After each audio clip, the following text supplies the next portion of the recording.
कहानी की शुरुआत स्पिरिट बीस्ट फार्म से होती है, जहां दो डिसाइपल बात कर रहे होते हैं। वे बताते हैं कि स्टेबल में मौजूद स्पिरिट बीस्ट्स की हालत लगातार खराब होती जा रही है, क्योंकि सीनियर ब्रदर झाओ अपनी तालिस्मैन टेक्निक की प्रैक्टिस करते हुए एक और स्पिरिट बीस्ट को मार चुका है। ये तीसरा स्पिरिट बीस्ट है जिसे उसने बर्बाद किया है, लेकिन फिर भी कोई उसके खिलाफ कुछ नहीं बोलता। अगले दिन सेक्ट घायल और मरे हुए स्पिरिट बीस्ट्स की जांच करने वाला है, लेकिन सब जानते हैं कि ज़ो पर कोई कार्रवाई नहीं होगी। बातों बातों में वे उस युवक का मजाक उड़ाते हैं जो 5 सालों से सेक्ट में मुफ्त में काम कर रहा है। उसे ठीक से खाना तक नहीं मिलता और भूख लगने पर वह स्पिरिट बीस्ट फीड खाकर गुजारा करता है। अब फीड भी आधा कर दिया गया है। उसकी स्पिरिचुअल वेन्स टूट चुकी हैं, इसलिए साधारण दवा भी उसके किसी काम की नहीं है। इसके बावजूद वह एक घायल स्पिरिट बीस्ट पर दवा लगाने की कोशिश करता है। तभी उसके सामने चमत्कार होता है। स्पिरिट बीस्ट के शरीर का स्पिरिट पैटर्न अपने आप जुड़ जाता है और वह महसूस करता है कि उसने उसे ठीक कर दिया है। उसे यकीन नहीं होता कि यह सपना है या सच। वह सोचता है कि पिछली रात उसने कोई अजीब सपना देखा था। तभी अचानक उसके सामने एक रहस्यमयी सिस्टम प्रकट होता है। सिस्टम एक अनबाउंड बीस्ट पैटर्न डिटेक्ट करके बाइंडिंग एक्टिवेट करने को कहता है। अगले ही पल source of 10,000 beast system activate हो जाता है। उसी समय सेक्ट में स्पिरिचुअल प्रेशर फैल जाती है और सभी लोग उसकी वजह खोजने लगते हैं। पूछताछ होने पर वो कहता है कि रात में वुल्फ स्पिरिट बीस्ट बेचैन था और वह उसे शांत कर रहा था। मामला वहीं खत्म हो जाता है। अब सिस्टम आयरन स्पाइन वुल्फ की पूरी जानकारी दिखाता है और बताता है कि ये सिस्टम प्राचीन मालिक की विरासत है। ये डीमन बीस्ट्स की चोट, ब्लड लाइन और बीस्ट पैटर्न डायग्नोज कर सकता है। एंशिएंट बीस्ट पैटर्न से उन्हें मजबूत बना सकता है, स्पिरिचुअल एनर्जी एलोकेट कर सकता है और स्पिरिट बीस्ट्स को आगे बढ़ने में मदद करता है। इसके बाद होस्ट का अवेकनिंग लेवल 1% बढ़ जाता है। इसी दौरान सेक्ट लीडर का आदेश आता है कि स्पिरिट बीस्ट्स की देखभाल की जाए और सभी पिल्स सुरक्षित रखे जाएं। सीनियर ब्रदर जाओ फिर अपनी तैयारी में लग जाता है। तभी किसी बात पर वह गुस्सा होकर उस दुबले पतले युवक को अपमानित करता है, उसे स्किनी स्लेव कहता है और वुल्फ डीमन को अगले दिन मारकर उसका डीमन कोर निकालने का आदेश देता है। जो साफ कहता है कि डीमन बीस्ट सिर्फ डीमन बीस्ट है और उसकी कोई कीमत नहीं। रात में युवक चुपके से पिल रूम पहुंचता है और कैद किए गए वुल्फ स्पिरिट बीस्ट को बाहर निकाल देता है। बाकी डिसाइपल ये देखकर घबरा जाते हैं और तुरंत जॉ को खबर देने दौड़ते हैं। युवक वुल्फ को लेकर भागता है, जबकि पीछे से कई लोग उसका पीछा करने लगते हैं। वे उसे रोकने की कोशिश करते हैं और कहते हैं कि एक बीस्ट स्लेव कहीं नहीं भाग सकता। जॉ के लोग स्पिरिट बीस्ट वापस मांगते हैं, लेकिन युवक पीछे हटने से इनकार कर देता है। तभी अचानक सिस्टम एक्टिवेट होता है। आयरन स्पाइन वुल्फ का प्रोटेक्शन मैकेनिज्म ट्रिगर हो जाता है और होस्ट का बीस्ट पैटर्न भी एक्टिवेट हो जाता है। अगले ही पल वुल्फ एडवांस करके विशाल रूप धारण कर लेता है। उसकी शक्ति फाउंडेशन एस्टैब्लिशमेंट पीक तक पहुंच जाती है, जो केवल 15 मिनट के लिए रहती है। उसे बर्स्ट, टीयरिंग, टेलीपोर्ट और एम्बुश जैसी शक्तियां मिल जाती हैं। वुल्फ की भयंकर स्पिरिचुअल प्रेशर देखकर सभी लोग डर जाते हैं, लेकिन जो फिर भी उसे दबाने की कोशिश करता है। लड़ाई के दौरान किसी को एहसास होता है कि यह वही बीस्ट पैटर्न है जो टियनशुन सेक्ट में 300 साल से दिखाई नहीं दिया था। लेकिन रेजोनेंस का समय पूरा होते ही होस्ट की स्पिरिचुअल पावर लगभग समाप्त हो जाती है। सिस्टम तुरंत वुल्फ की वर्तमान स्थिति दिखाता है। उसकी स्पिरिचुअल वेन्स ओवरड्राफ्ट हो चुकी हैं, पिछले पैर में गंभीर चोट है और उसकी ब्लड लाइन ट्रेस की जा सकती है। इसके बाद जाओ के लोग वुल्फ को फिर नुकसान पहुंचाने की बात करते हैं।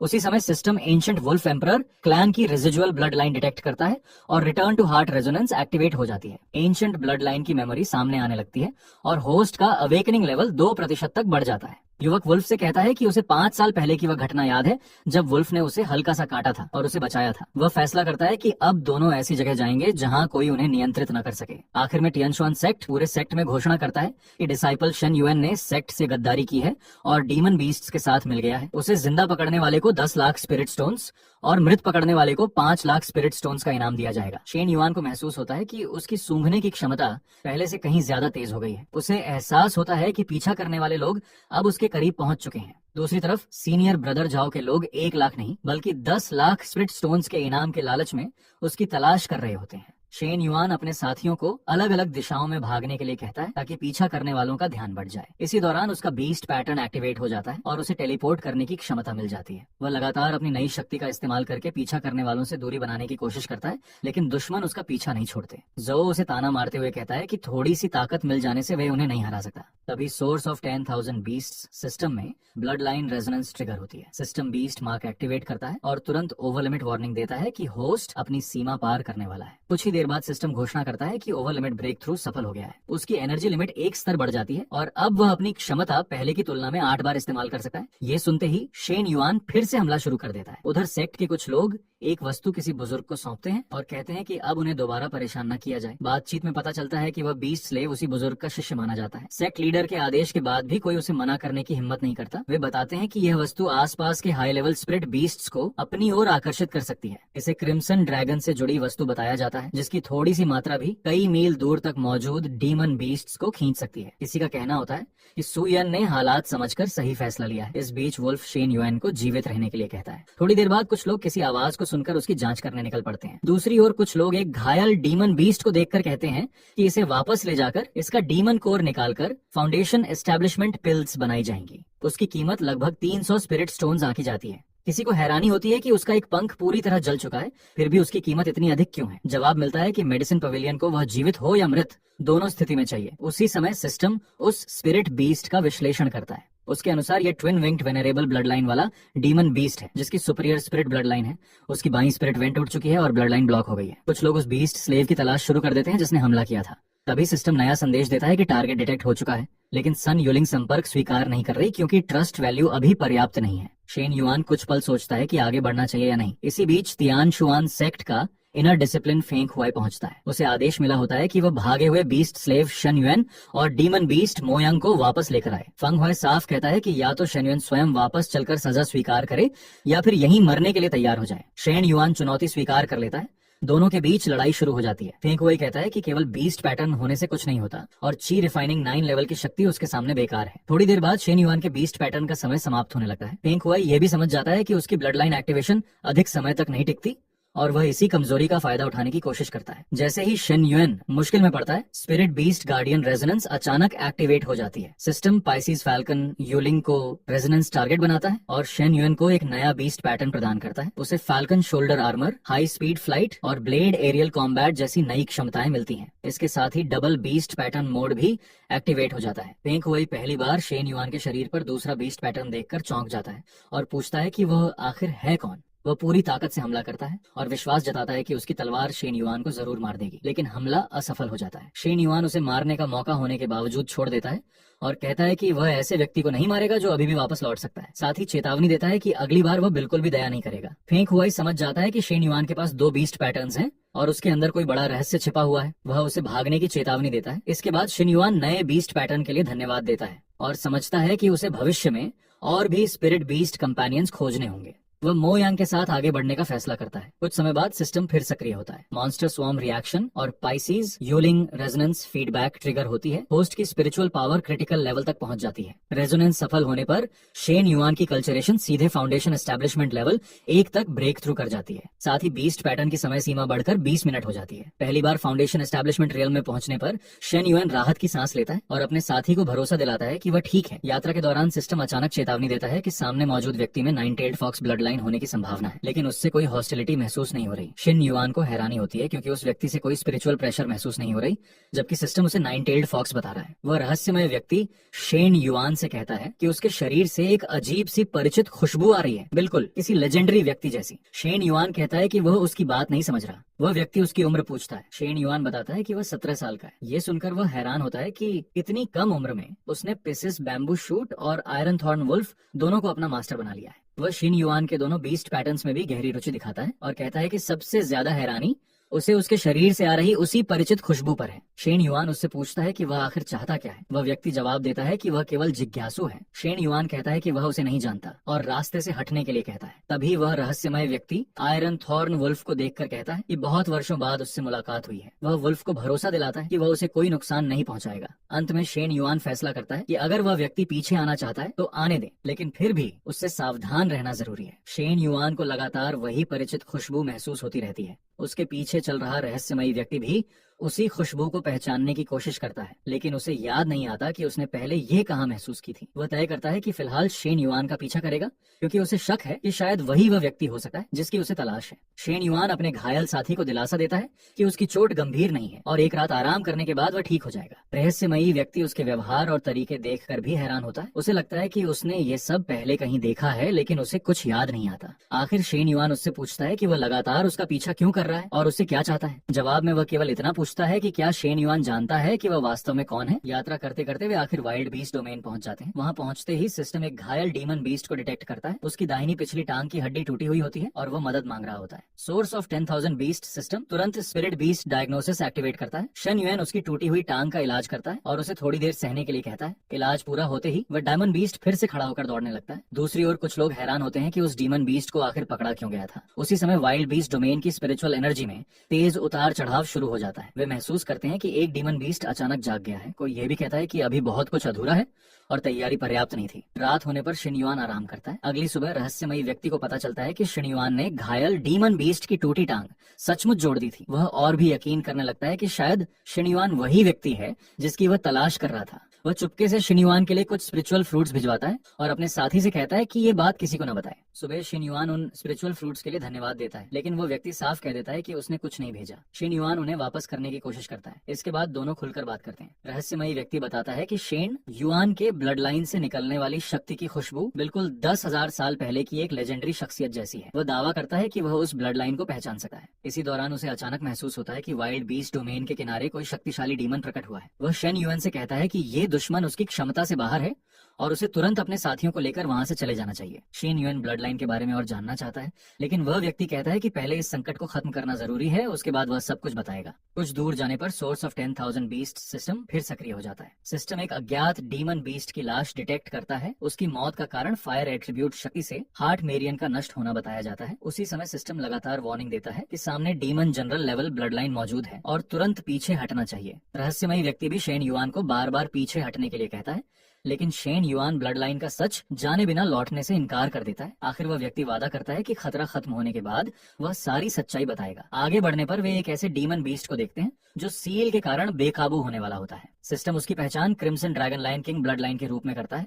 उसकी ब्लड लाइन टॉप ग्रेड होती है, लेकिन सील का बैकलैश उसे नियंत्रण से बाहर ले जा रहा होता है। सिस्टम बताता है कि उसे बचाने के लिए तुरंत डायग्नोस्टिक पावर एक्टिवेट करनी होगी। अचानक वह शक्तिशाली डीमन बीस्ट शेन युआन के सामने घुटनों के बल बैठ जाता है और उसे अपना मास्टर कहकर संबोधित करता है। वह कहता है कि उसका मास्टर आखिरकार वापस आ गया। तभी सील टूटने लगता है। वह सबको तुरंत भागने के लिए कहता है क्योंकि वह खुद को नियंत्रित नहीं कर पा रहा। सिस्टम फिर एक नया संदेश देता है। Ancient blood line system detect करता है कि क्रिम्सन लायन किंग की सील पावर वापस पलट रही है और उसे रोकने के लिए रेजोनेंस मोड एक्टिवेट करना होगा। शेन युआन सिस्टम से ब्लड लाइन रेजोनेंस शुरू करने की कोशिश करता है। सिस्टम बताता है कि उसने ancient guardian blood line detect कर ली है और सीधे रिटर्न टू हार्ट रेजोनेंस शुरू की जा सकी है। रहस्यमयी व्यक्ति शेन युआन को रोकने की कोशिश करता है। वह चेतावनी देता है कि रेजोनेंस का बैकलैश उसकी जान भी ले सकता है, लेकिन शेन युआन पीछे नहीं हटता। वह डीमन बीस्ट को शांत रहने के लिए कहता है और उसकी मदद करने का फैसला करता है। कुछ ही पलों बाद रेजोनेंस सफल हो जाती है। Third beast pattern lion pattern activate हो जाता है। सिस्टम घोषणा करता है कि होस्ट की फिजिकल डिफेंस बढ़ गई है, मल्ली क्रिटिकल हिट रेट में वृद्धि हुई है और बीस्ट पैटर्न की समय सीमा अब बढ़कर 30 मिनट हो गई है। रेजोनेंस के दौरान डीमन बीस्ट को कुछ पुरानी यादें लौटने लगती हैं। उसे धुंधली सी याद आती है कि उसने किसी पहाड़ और आग की रक्षा की थी। System ancient blood line resonance और रिटर्न टू हार्ट फिर से एक्टिवेट करता है। मेमोरी ट्रेसिंग पूरी होने पर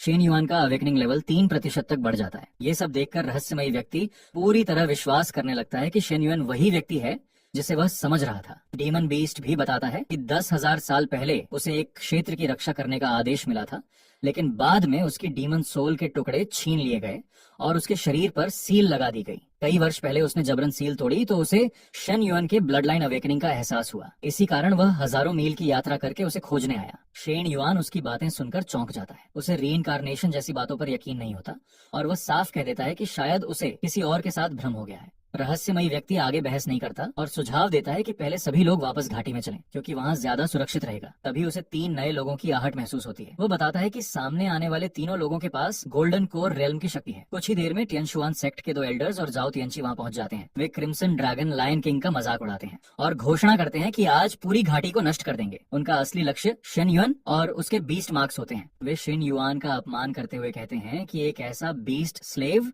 जिसके पास स्पिरिचुअल रूट तक नहीं है, वह बीस्ट पैटर्न्स रखने के लायक नहीं। वे उसे घुटनों के बल आत्मसमर्पण करने का आखिरी मौका देते हैं और घोषणा करते हैं कि अगर उसने इनकार किया तो उसे मार दिया जाएगा। अंत में एल्डरली और एल्डर वु एक साथ हमला करने की तैयारी कर लेते हैं। तियनशुआन सेक्ट के दोनों एल्डर्स मिलकर घोषणा करते हैं कि अगर कोई भी डीमन बीस्ट जरा सा भी हिला तो वे आज उन सभी को पूरी तरह खत्म कर देंगे। तभी वे क्रिम्सन ड्रैगन ड्रिंक निकालते हैं। सभी उसे जहर समझते हैं और उसे छूने से मना करते हैं, लेकिन उसी समय सोर्स ऑफ 10,000 बीस्ट्स सिस्टम उस वस्तु की पहचान करता है। सिस्टम बताता है कि ये जहर नहीं बल्कि 100 बीस्ट सूप का मुख्य इंग्रेडिएंट है। इससे बड़ी संख्या में डीमन बीस्ट्स की एंशिएंट ब्लड लाइंस अनलॉक की जा सकती है। साथ ही सिस्टम का नया फंक्शन बीस्ट फाइंड टेक्निक भी अनलॉक हो जाता है। ये सुनकर सभी हैरान रह जाते हैं। शेन युआन समझ जाता है कि सुयान ने उन्हें धोखा नहीं दिया था। उसने सेक्ट लीडर की नजर से बचाकर यही दवा उनकी मदद के लिए भेजी थी। शेन युआन जाओ तियानसी की जान छोड़ देता है और साफ कहता है कि वह उसे तियानशुआन सेक्ट की वजह से नहीं बल्कि सुयान की सुरक्षा के लिए छोड़ रहा है। अगर झाओ या सेक्ट ने सुयान को नुकसान पहुंचाने की कोशिश की तो वह एक दिन खुद तियानशुआन सेक्ट जाकर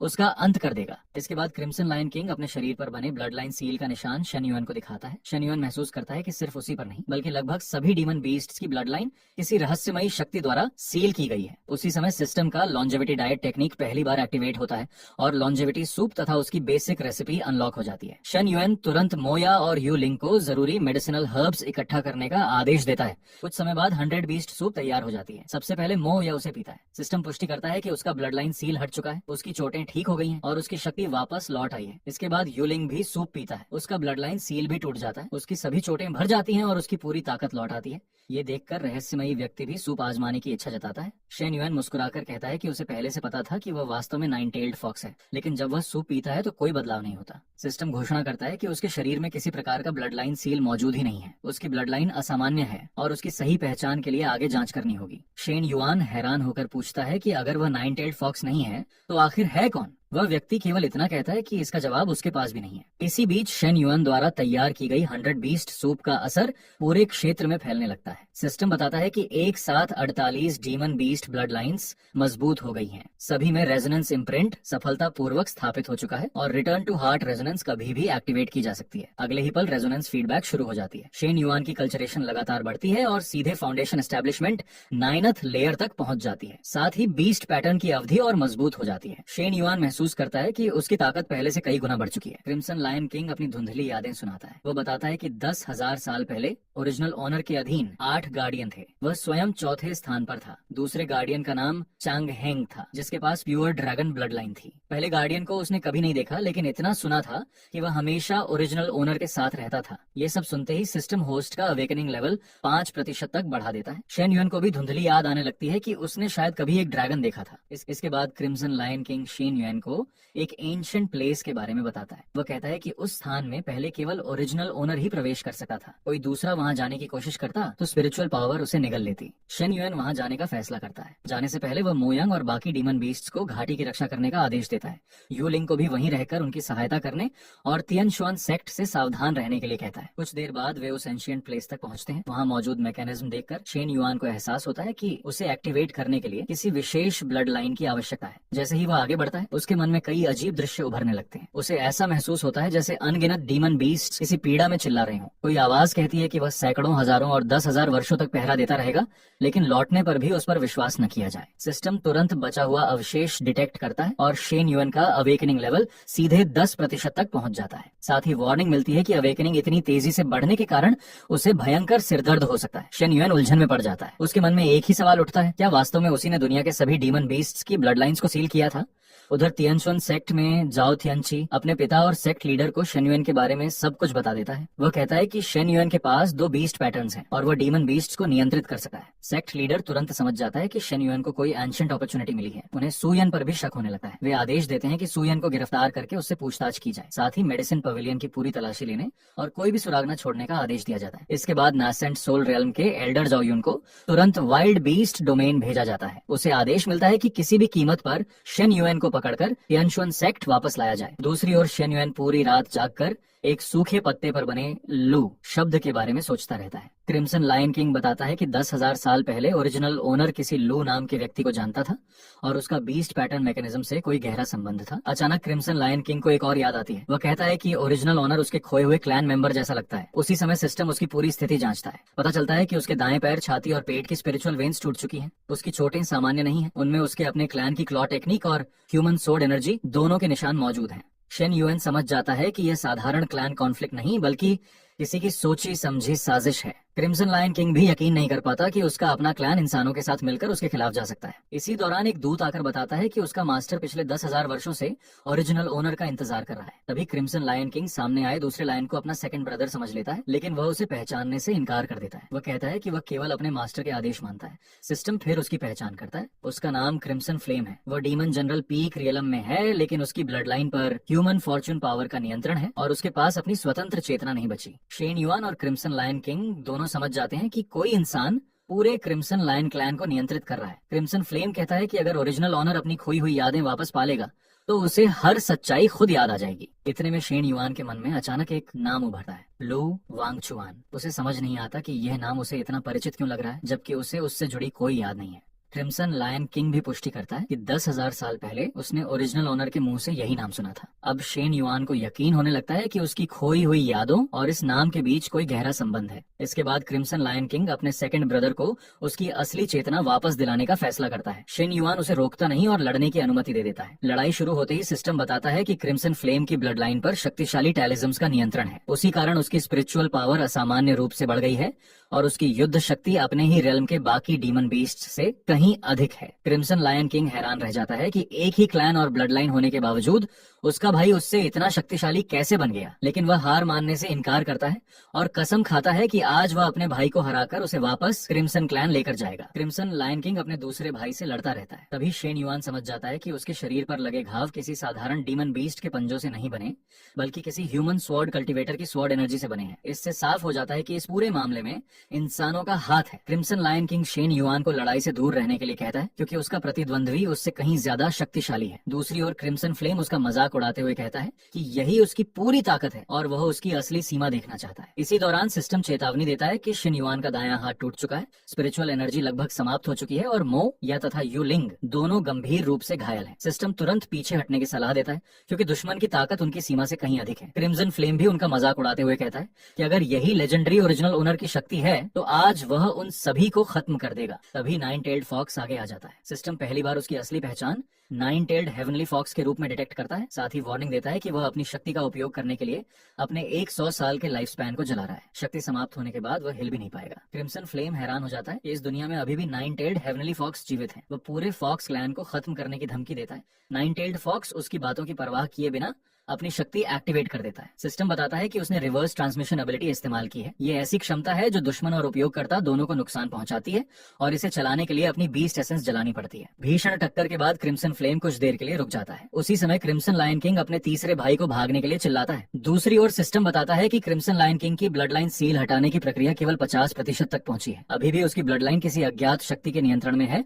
और उसे पूरी तरह मुक्त करने का तरीका ज्ञात नहीं है। क्रिम्सन लायन किंग लगातार कहता है कि उसका भाई अपनी इच्छा से नहीं लड़ रहा, वह किसी सील के नियंत्रण में है, इसलिए उसे मारना नहीं चाहिए। तभी क्रिम्सन फ्लेम फिर कहता है कि नाइन टेल्ड हेवनली फॉक्स अभी भी जीवित है और यह उसके लिए अप्रत्याशित सौभाग्य है। सिस्टम फिर घोषणा करता है कि फोर्स्ड रिलीज शुरू हो चुकी है, लेकिन क्रिम्सन फ्लेम की ब्लड लाइन सील कभी भी पलट सकती है। इसी बीच क्रिम्सन फ्लेम आखिरी बार ओरिजिनल ओनर को चेतावनी देता है कि कोई दूर बैठा व्यक्ति उसके पूरी तरह जागने का इंतजार कर रहा है और उसे सावधान रहना चाहिए। वह अपने साथियों को शेन युआन को लेकर भागने के लिए भी कहता है। लड़ाई खत्म होने के बाद शेन युआन और बाकी लोग किसी तरह बच निकलते हैं। नाइन टेल्ड फॉक्स बुरी तरह घायल होकर गिर जाता है। सिस्टम तुरंत सोल सप्रेसिंग हर्ब सूप की रेसिपी तैयार करता है और बताता है कि यह इंटरनल इंजरीज तथा स्पिरिचुअल पावर को स्थिर कर सकती है, लेकिन जो 100 साल का लाइफ स्पैन खर्च हो चुका है उसे वापस नहीं ला सकी। System nine tailed heavenly fox की पूरी स्थिति दिखाता है। उसकी इंटरनल इंजरीज बहुत गंभीर है और उसका 100 साल का लाइफ स्पैन समाप्त हो चुका है। वर्तमान सिस्टम परमिशन इतनी नहीं है कि उसे ठीक करने वाला फंक्शन अनलॉक किया जा सके। शेन युआन हार नहीं मानता और वादा करता है कि वह किसी भी कीमत पर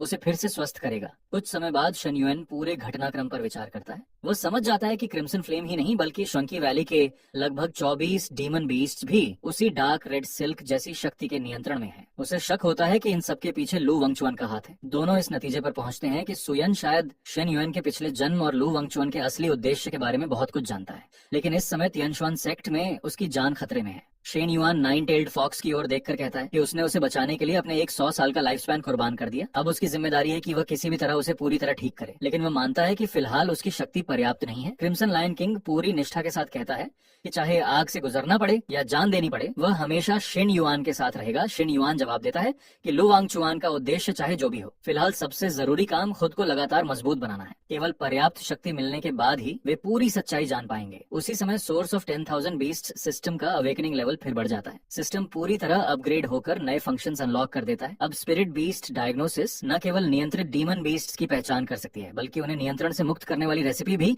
अपने आप तैयार कर सकती है। सिस्टम सोल प्यूरिफिकेशन सूप की रेसिपी देता है जो ब्लड लाइन कंट्रोल हटाकर शरीर में मौजूद डार्क रेड सिल्क को पूरी तरह समाप्त कर सकती है। उसका मुख्य इंग्रेडिएंट मलबरी जूस बताया जाता है। शेन युआन तुरंत रेसिपी तैयार करके क्रिम्सन फ्लेम पर उसका उपयोग करता है। सूप पीते ही उसके शरीर से ब्लड लाइन सील और डार्क रेड सिल्क पूरी तरह गायब होने लगती है। उसे अपनी स्वतंत्र चेतना वापस मिलने लगी है। इसके बाद शिन युआन 9 टेल्ड फॉक्स से वादा करता है कि वह उसके खोए हुए 100 साल की कल्चरेशन एक दिन जरूर वापस दिलाएगा। फिर शेन युआन पूरी घाटी के सामने घोषणा करता है कि आज से ये केवल एक साधारण वैली नहीं रही, ये उन सभी का नया घर है। वह कहता है कि यहाँ कोई बीस्ट स्लेव या नियंत्रित डीमन बीस्ट नहीं है, अब सभी एक परिवार हैं और जो भी इस परिवार को नुकसान पहुंचाने की कोशिश करेगा वह उनका दुश्मन होगा। उसकी बात पूरी होते ही पूरी वैली के डीमन बीस्ट्स एक साथ return to heart resonance activate कर देते हैं। सिस्टम घोषणा करता है कि विशाल स्तर पर स्पिरिचुअल एनर्जी फीडबैक शुरू हो चुकी है। शेन युआन की कल्टीवेशन सीधे बढ़कर गोल्डन कोर रेल्म के मिडिल स्टेज तक पहुंच जाती है। रेजोनेंस का असर मोया पर भी पड़ता है। उसका iron spine wolf blood line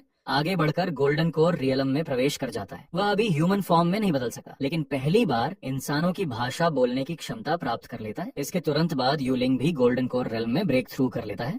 वह भी ह्यूमन लैंग्वेज बोलने लगता है, लेकिन उसे बताया जाता है कि ह्यूमन फॉर्म में बदलने के लिए उसे पहले नेसेंट सोल रेल्म तक पहुंचना होगा। कुछ समय बाद शेन युआन और उसके साथी एक नए क्षेत्र में पहुंचते हैं। वहां उनका सामना एक रहस्यमयी व्यक्ति से होता है। वह शेन युआन की तुलना उसके मास्टर से करता है और कहता है कि दोनों का स्वभाव एक जैसा है। शेन युआन तुरंत उससे सुयान के बारे में पूछता है और जानना चाहता है कि उसने उसके साथ क्या किया है। सामने वाला कोई जवाब नहीं देता। शेन युआन दोबारा चेतावनी देता है कि अगर उसने सुयान के बारे में सच नहीं बताया तो वह अपनी जान की परवाह किए बिना उसे जाने नहीं देगा। वह व्यक्ति हंसते हुए कहता है कि उसने आज तक इतना घमंडी गोल्डन कोर कल्टीवेटर नहीं देखा। वह याद दिलाता है कि यह पूरी युएनशी वैली उसी का क्षेत्र है और यहाँ सभी डीमन बीस्ट्स उसी के अधीन हैं। वह शेन युआन के इस विचार का मजाक उड़ाता है कि वह सभी डीमन बीस्ट्स का नेतृत्व कर सकता है। आखिर वह सच बताता है कि 3 दिन बाद तियानशुन सेक्ट में सु यन की बलि दी जाएगी। अगर शेन युआन उसे बचाना चाहता है तो उसे 3 दिन बाद तियानशुन सेक्ट आना होगा। इतना कहकर वह वहां से चला जाता है। इसी समय सोर्स ऑफ 10,000 बीस्ट सिस्टम फिर सक्रिय हो जाता है। सिस्टम घोषणा करता है कि शेन युआन की कल्टीवेशन बढ़कर गोल्डन कोर ग्रेट परफेक्शन तक पहुंच गई है। उसके साथ ही उसकी नई ताकत देखकर हैरान रह जाते हैं, लेकिन खुशी ज्यादा देर नहीं टिकती। सिस्टम अचानक वार्निंग देता है कि लगभग 100 मील दूर एक नेसेंट सोल कल्टीवेटर तेजी से उनकी ओर बढ़ रहा है। शेन युआन तुरंत आदेश देता है कि सभी लोग दवा लेकर वैली के प्रवेश द्वार की रक्षा करें। वह विशेष रूप से जूली और घाटी के सभी डीमन बीस्ट्स की सुरक्षा का आदेश देता है। कुछ देर बाद नेसेंट सोल कल्टीवेटर वहां पहुंच जाता है। शेन युआन को देखकर वह हैरान रह जाता है कि एक साधारण बीस्ट स्लेव इतनी जल्दी गोल्डन कोर ग्रेट परफेक्शन तक पहुंच गया। आयरन स्पाइन वुल्फ के गोल्डन कोर बनाने पर भी वह आश्चर्य व्यक्त करता है और समझ जाता है कि शेन युआन के पास उसकी कल्पना से कहीं ज्यादा रहस्य छिपे हैं। उसी दौरान क्रिम्सन लायन किंग एक क्रिम्सन फ्लेम स्वॉर्ड दिखाता है। वह बताता है कि यह किसी ह्यूमन स्वॉर्ड कल्टीवेटर द्वारा बनाई गई तलवार है और इसमें डीमन बीस्ट ब्लड लाइन्स को दबाने की क्षमता है। शेन युआन तुरंत पूछता है कि बाकी लोग कहाँ हैं, लेकिन जवाब मिलता है कि अभी तक किसी का शव भी नहीं मिला। इसके बाद crimson lion king Shen Yuan को अपने क्लैन की एक एंशिएंट जेड पेंडेंट देता है। वह बताता है कि यह उनके क्लैन की विरासत है और संकट के समय अपने मालिक की रक्षा कर सकती है। शेन युआन हैरान होकर पूछता है कि यह उसे कहां से मिली। जवाब मिलता है कि इसकी चिंता करने की जरूरत नहीं है और अभी आगे बढ़ना अधिक महत्वपूर्ण है। आगे बढ़ते समय सोर्स ऑफ 10,000 बीस्ट सिस्टम अचानक असामान्य स्पिरिचुअल प्रेशर और रेजिडुअल स्पिरिचुअल एनर्जी डिटेक्ट करता है। सिस्टम सुझाव देता है कि पहले उसकी जांच की जाए। शेन युआन को शक होता है कि यह मेडिसिन पवेलियन से जुड़ा हो सकता है, इसलिए सभी उसी दिशा में बढ़ जाते हैं। वहां पहुंचते ही सिस्टम फिर वार्निंग देता है कि स्पिरिचुअल एनर्जी में तेज उतार चढ़ाव हो रहा है। बीस्ट पैटर्न रेजोनेंस चेन अचानक उलटी दिशा में सक्रिय हो जाती है। इसी दौरान सामने मौजूद एक golden core perfect cultivator Shen Yuan को देखते ही घुटनों पर बैठ जाता है। आसपास के लोग हैरान हो जाते हैं और सोचते हैं कि क्या वह आत्मसमर्पण करने आया है। शेन युआन उस व्यक्ति के पास मौजूद जेड पेंडेंट देखकर पूछता है कि यह उसे कहां से मिली। उसे शक होता है कि यह क्रिम्सन फ्लेम छोड़कर गया होगा। सामने वाला व्यक्ति स्वीकार करता है कि शेन युआन की हरकतों ने उसे उम्मीद से ज्यादा चौंका दिया है। शेन युआन उससे पूछता है कि उसने उससे झूठ क्यों बोला था। वह व्यक्ति शेन युआन से कहता है कि वह उसकी सोल पावर के साथ अपनी चेतना जोड़ दे और किसी तरह का विरोध न करे। वह उसकी हालत स्थिर करने में मदद करेगा। इसी बीच शेन युआन मो या और यूलिन को आदेश देता है कि वे दोनों तरफ मौजूद दुश्मनों को पहले खत्म करें। लड़ाई शुरू होते ही दुश्मन मोया और यूलिन पर हमला कर देते हैं। शेन युआन गुस्से में पूछता है कि वे उसके साथियों पर हमला करने की हिम्मत कैसे कर सकते हैं। दुश्मन क्रिम्सन फ्लेम का मजाक उड़ाते हुए कहते हैं कि उसने एक साधारण बीस्ट स्लेव के लिए अपनी जान तक दांव पर लगा दी और अब उसी विश्वासघात की सजा भुगत रहा है। वे दावा करते हैं कि जब क्रिम्सन फ्लेम पूरी तरह होश में आएगा तो सबसे पहले उसी को मार डालेगा जिसने उसके साथ विश्वासघात किया। इसी दौरान सोर्स ऑफ 10,000 बीस्ट सिस्टम अचानक वार्निंग देता है कि ओरिजिनल ओनर के बीस्ट पैटर्न में एक बड़ी खामी मौजूद है। ये खामी 10,000 साल पुराने सील से जुड़ी हुई है। शेन युआन उस रहस्य के बारे में और जानना चाहता है, लेकिन तभी कोई उसे चेतावनी देता है कि सील से जुड़ी बातों में ज्यादा गहराई तक न जाए। सिस्टम फिर एक और गंभीर वार्निंग जारी करता है। जैसे जैसे होस्ट का अवेकनिंग लेवल लेवल बढ़ रहा है, बीस्ट पैटर्न का बैकलैश भी उतना ही खतरनाक होता जा रहा है। अगर यही स्थिति रही तो शिन युआन अपनी चेतना पर नियंत्रण खो सकता है। उसी समय अचानक सुयान सामने आ जाता है। वह शिन युआन के सामने खड़ा होकर घोषणा करता है कि अगर कोई उसके डिसिप्लिन को नुकसान पहुंचाना चाहता है तो पहले उसे पार करना होगा। फिर वह शिन युआन को बताता है कि तीसरे एंशिएंट पाइन ट्री के नीचे एक सीक्रेट पासेज छिपा हुआ है। वह आदेश देता है कि शिन युआन तुरंत अपने साथियों को लेकर उस रास्ते से निकल जाए। बाकी दुश्मनों को रोकने की जिम्मेदारी वह स्वयं संभालेगा।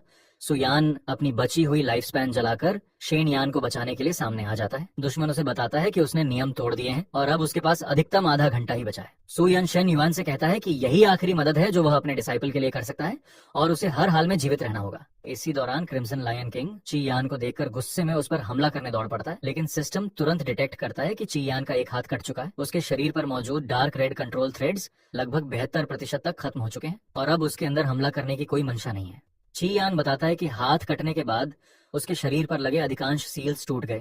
वह शेन युआन को यकीन दिलाता है कि जेड पेंडेंट सचमुच ओरिजिनल ओनर की थी और उसने सुयन को कोई नुकसान नहीं पहुंचाया। शेन युआन आखिरकार उस पर विश्वास करने का फैसला करता है। दूसरी ओर तियानशुआन सेक्ट में सेक्ट मास्टर आदेश देता है कि पकड़े गए व्यक्ति को हेवनली प्रिजन की सबसे गहरी कैद में डालकर 9th rank spirit locking chain से बांधा जाए। ज़ाओ युन को सोल सर्चिंग टेक्निक से उसकी पहचान और बीस्ट पैटर्न्स का रहस्य पता लगाने का आदेश मिलता है। उसी समय टियनची खबर देता है कि शेन युएन और उसके साथी घायल हालत में सीक्रेट पैसेज से भाग निकले हैं। सेक्ट मास्टर तुरंत 2 एल्डर्स और कई डिसाइपल्स को उन्हें जिंदा पकड़ने भेज देता है। पीछा करते हुए टियनशुआन सेक्ट के लोग शेन युएन को आत्मसमर्पण करने के लिए कहते हैं और उसे जान से मारने की धमकी देते हैं। तभी Shen Yuan remote summoning activate करता है। बाहर मौजूद सपोर्ट स्पिरिट बीस्ट तुरंत युद्ध भूमि में पहुंच जाते हैं। शेन युआन के बीस्ट कंपनीज दुश्मनों पर टूट पड़ते हैं और उनके फॉर्मेशन को बिखेर देते हैं। साथ ही उसे जल्दी आगे बढ़ने के लिए कहते हैं क्योंकि दुश्मनों की ओर रीइंफोर्समेंट आने वाली है। लड़ाई के दौरान शेन युएन अपने घायल साथी की मदद करना चाहता है, लेकिन उसे बताया जाता है कि समय बहुत कम है। तभी पीछा कर रहे लोग घोषणा करते हैं कि सुयन पहले ही हार चुका है और उसे 9th rank spirit locking chain से बांध दिया गया है। अगर शेन युएन उसे बचाना चाहता है तो उसे अपने सारे रहस्य सौंपने होंगे।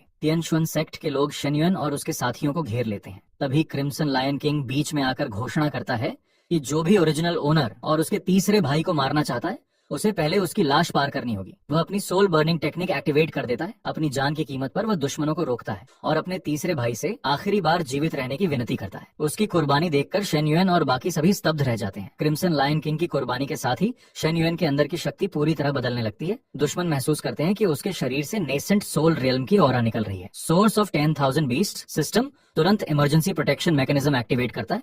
अवेकनिंग लेवल अचानक 43% तक पहुंच जाता है। वेन हाई फॉर्म अनलॉक होती है और 10,000 बीस्ट रेजोनेंस शुरू हो जाती है। सिस्टम चेतावनी देता है कि उसका गोल्डन कोर टूटने वाला है, लेकिन ब्रेक थ्रू रुकता नहीं। कुछ ही क्षणों में शेन युआन सफलतापूर्वक नेसेंट सोल रियल में प्रवेश कर जाता है। ब्रेक थ्रू पूरा होते ही 10,000 बीस्ट रेजोनेंस की फीडबैक शुरू हो जाती है। क्रिम्सन लायन किंग की स्पिरिट वेन्स दोबारा बनती है और वह सीधे मिड नेसेंट सोल रियल्म तक ब्रेक थ्रू कर जाता है। आयरन स्पाइन वुल्फ की ब्लड लाइन भी शुद्ध होकर उसकी कल्टीवेशन गोल्डन कोर पीक तक पहुंच जाती है। तियानशुआन सेक्ट के सभी लोग हैरान रह जाते हैं क्योंकि शेन युएन ने कुछ ही दिनों में फाउंडेशन एस्टैब्लिशमेंट से नेसेंट सोल तक का सफर तय कर लिया होता है। क्रिम्सन फ्लेम आखिरी बार शेन युएन से वादा करता है कि वह उसकी अंतिम इच्छा पूरी करेगा। दूसरी ओर ज़ाओ युन घमंड से कहता है कि चाहे शेन युएन नासेंट सोल में पहुंच गया हो, उसकी 9 रैंक स्पिरिट लॉकिंग चेन खास तौर पर डीमन बीस्ट ब्लड लाइंस को दबाने के लिए बनाई गई है और आज वह उसे हर हाल में मार देगा। वह स्पिरिट लॉकिंग फ्लेम का उपयोग करता है, लेकिन शेन युआन की नई शक्ति के सामने उसका हमला असरदार साबित नहीं होता। तियानशुआन सेक्ट के लोग घबराकर पीछे हटने लगते हैं। शेन युआन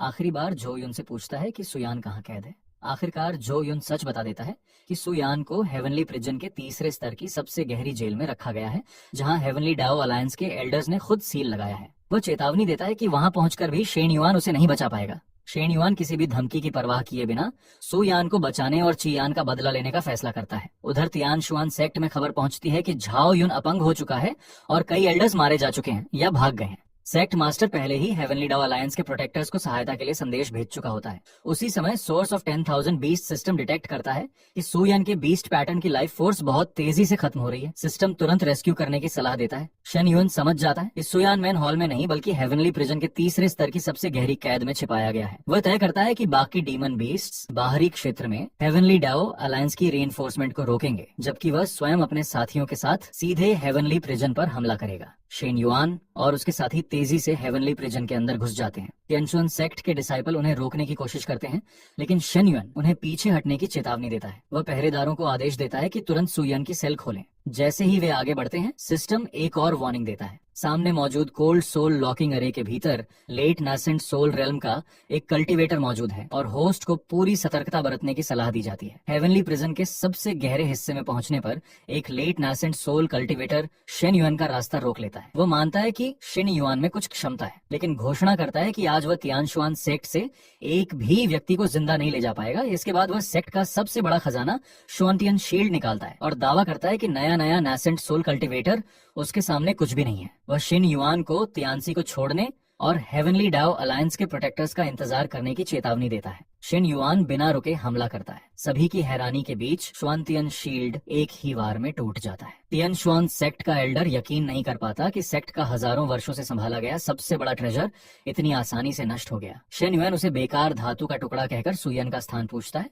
और चेतावनी देता है कि अगर तुरंत सेल का गेट नहीं खोला गया तो वह पूरे तियानशुआन सेक्ट का संहार कर देगा। उसी समय हेवनली डाओ अलायंस का एक प्रोटेक्टर सामने आ जाता है। वह अपनी पहचान बताकर शेन युआन को धमकी देता है कि अगर उसने उसे मार दिया तो हेवनली डाओ अलायंस कभी उसे नहीं छोड़ेगी। तियानसी भी शेन युआन को समझाने की कोशिश करता है कि अगर वह उन्हें छोड़ दे तो उसका पिता उसे हेवनली डाओ अलायंस में शामिल करा सकता है, लेकिन शेन युआन इन बातों की कोई परवाह नहीं करता। उसे केवल सु यान की चिंता होती है। शेन युआन को सु यान मिल जाता है। वह बुरी तरह घायल और स्पिरिट लॉकिंग चेन से बंधा होता है। शेन युआन उसे संभालने की कोशिश करता है, जबकि ची यांग भी उसकी हालत देखकर टूट जाता है। दूसरी ओर टियानची डरकर शेन युआन से दया की भीख मांगने लगता है। वह अपनी गलती स्वीकार करता है और उसे छोड़ देने की विनती करता है। शेन युआन उसे याद दिलाता है कि यही 9 रैंक स्पिरिट लॉकिंग चेन्स उसने खुद बनवाई थी और इन्हीं चेन्स से सुयान को 3 दिनों तक बांधकर उसकी स्पिरिचुअल वेंस काटी गई थी, इसलिए अब वही दर्द उसे भी सहना होगा। शेन युआन तियानसी को उन्हीं चेन्स से बांध देता है और कहता है कि ये उसी का चुना हुआ परिणाम है। इसके बाद शेन युआन तुरंत सुयान को लेकर वहां से निकलने की कोशिश करता है। सुयान उसे रोकते हुए कहता है कि उसका शरीर अब ज्यादा देर तक नहीं टिकेगा। उसके लिए सबसे बड़ी खुशी यही है कि शेन यान अब सुरक्षित और मजबूत हो चुका है। मरने से पहले सुयान आखिरकार अपनी असली पहचान बता देता है। वह कहता है कि वह वास्तव में शेन युआन का मास्टर नहीं बल्कि उसका सेवक है। 10,000 साल पहले ओरिजिनल ओनर के पास एक पर्सनल गार्ड क्लैन था जिसका काम पीढ़ी दर पीढ़ी उसकी ब्लड लाइन की रक्षा करना था। उस क्लैन का नाम सु क्लैन था। समय बीतने के साथ पूरा क्लैन समाप्त हो गया और अंत में केवल वही अकेला बचा। सुयन बताता है कि 5 साल पहले जब उसने पहली बार शेन युआन को देखा था तभी उसके ब्लड लाइन की विल जाग उठी थी। उसी पल उसे समझ आ गया था कि ओरिजिनल ओनर वापस लौट आया है। इसके बाद वह 10,000 साल पुराने रहस्य का खुलासा करता है। क्लैन की एंशिएंट बुक लगभग नष्ट हो चुकी थी, लेकिन उसमें 3 महत्वपूर्ण बातें बची थीं। पहली, ओरिजिनल ओनर को चेंचिंग ने धोखा दिया था और 10,000 बीस्ट्स ऑल्टर पर उसकी मृत्यु हुई। दूसरी, बीस्ट पैटर्न्स कोई ब्लेसिंग नहीं बल्कि शैकल्स हैं। तीसरी, इस पूरे रहस्य की जड़ बीस्ट पैटर्न मैकेनिज्म ही है और 10,000 बीस्ट्स को सील करना उसी कारण सही निर्णय माना गया था। जैसे ही शेन युआन ये सच्चाई सुनता है, सोर्स ऑफ 10,000 बीस्ट्स सिस्टम में बड़ा बदलाव होता है। उसका अवेकनिंग लेवल सीधे 50% तक पहुंच जाता है। सिस्टम घोषणा करता है कि पिछले जन्म की मुख्य यादें और बीस्ट पैटर्न के शैकल्स से जुड़ी जानकारी अनलॉक हो गई है। अपनी आखिरी सांसों में सुयान शेन युआन को एक वस्तु सौंपता है और कहता है कि उसे पीक ऑफ लॉन्गेविटी जाकर ऑल्टर ऑफ हेवन ढूंढना होगा। वहीं उसे अपने सभी सवालों के जवाब मिलेंगे। साथ ही वह हेवनली डाओ अलायंस से सावधान रहने की चेतावनी देता है क्योंकि वे शुरू से उसी की तलाश कर रहे हैं। इसके बाद सुयन कहता है कि ओरिजिनल ओनर की रक्षा करने का उसका कर्तव्य अब पूरा हो चुका है। उसने अपनी पूरी जिम्मेदारी निभा दी है। इतना कहकर वो हमेशा के लिए प्राण त्याग देता है। शेन युआन टूट जाता है और पहली बार उसे मास्टर कहकर पुकारते हुए जोर जोर से रोने लगता है। कुछ देर बाद शेन युआन खुद को संभालता है और सुयान से वादा करता है कि वह हर हाल में पीक ऑफ लॉन्गेविटी जाएगा, 10,000 साल पुराने रहस्य का सच सामने लाएगा और जिन लोगों ने ये सब किया है उनसे एक एक करके हिसाब चुकाएगा। दूसरी ओर हेवनली डाओ अलायंस के सामने तियानशुआन सेक्ट का सेक्ट मास्टर दया की भीख मांगता है। वह अलायंस लीडर को खुश करने के लिए एक ट्रेजर देने की बात करता है। वह बताता है कि उसने एक ट्रांसफॉर्मेशन पूल बनाया है जो इंसानों को शक्तिशाली हाफ बीस्ट वॉरियर्स में बदल सकता है। इसके लिए वह अपने ही बेटे टियांची को बलिदान देने का फैसला कर लेता है। ट्रांसफॉर्मेशन के बाद टियांची पूरी तरह बदल जाता है। वह अपने पिता से कहता है कि उसने हमेशा अपने स्वार्थ के लिए दूसरों की बलि दी है और अब कोई भी उसका उपयोग नहीं कर सकेगा। हेवनली डाओ अलायंस का व्यक्ति उसकी नई शक्ति देखकर संतुष्ट होता है और उसे अपने साथ अलायंस लीडर के पास ले जाने का फैसला करता है। इसके बाद हेवनली डाओ अलायंस में तियानशुआन सेक्ट की पूरी रिपोर्ट प्रस्तुत की जाती है। रिपोर्ट में बताया जाता है कि beast slave Shane yuan sect छोड़कर भाग गया है और उसके पास 3 अलग अलग बीस्ट पैटर्न्स हैं। युद्ध के दौरान तीनों एक साथ सक्रिय हुए थे। बड़ी संख्या में डीमन बीस्ट्स, जिनमें कई ह्यूमन डीमन जनरल स्तर के थे, उसके साथ खड़े हो गए। साथ ही ये भी बताया जाता है कि कुछ ही महीनों में उसने की रिफाइनिंग रेल्म से सीधे नेसेंट सोल रेल्म तक ब्रेक थ्रू कर लिया और जाओ युन का डांटियन भी नष्ट कर दिया। उसके ब्रेक थ्रू के समय 100 मीटर ऊंची गोल्डन लाइट और 10,000 बीस्ट्स की गर्जना दिखाई दी थी। रिपोर्ट सुनने के बाद हेवनली डाओ अलायंस का एक सीनियर चुपचाप सोचता है कि क्या शेन युएन वास्तव में कोई ऐसा व्यक्ति है जिसने रीइंकार्नेशन के बाद दोबारा कल्टीवेशन शुरू की है। हेवनली डाओ अलायंस के लीडर के सामने तियानशुआन सेक्ट के लोग half human half beast warrior को पेश करते हैं। वे बताते हैं कि ये तियानशुआन सेक्ट के ट्रांसफॉर्मेशन पुल का परिणाम है।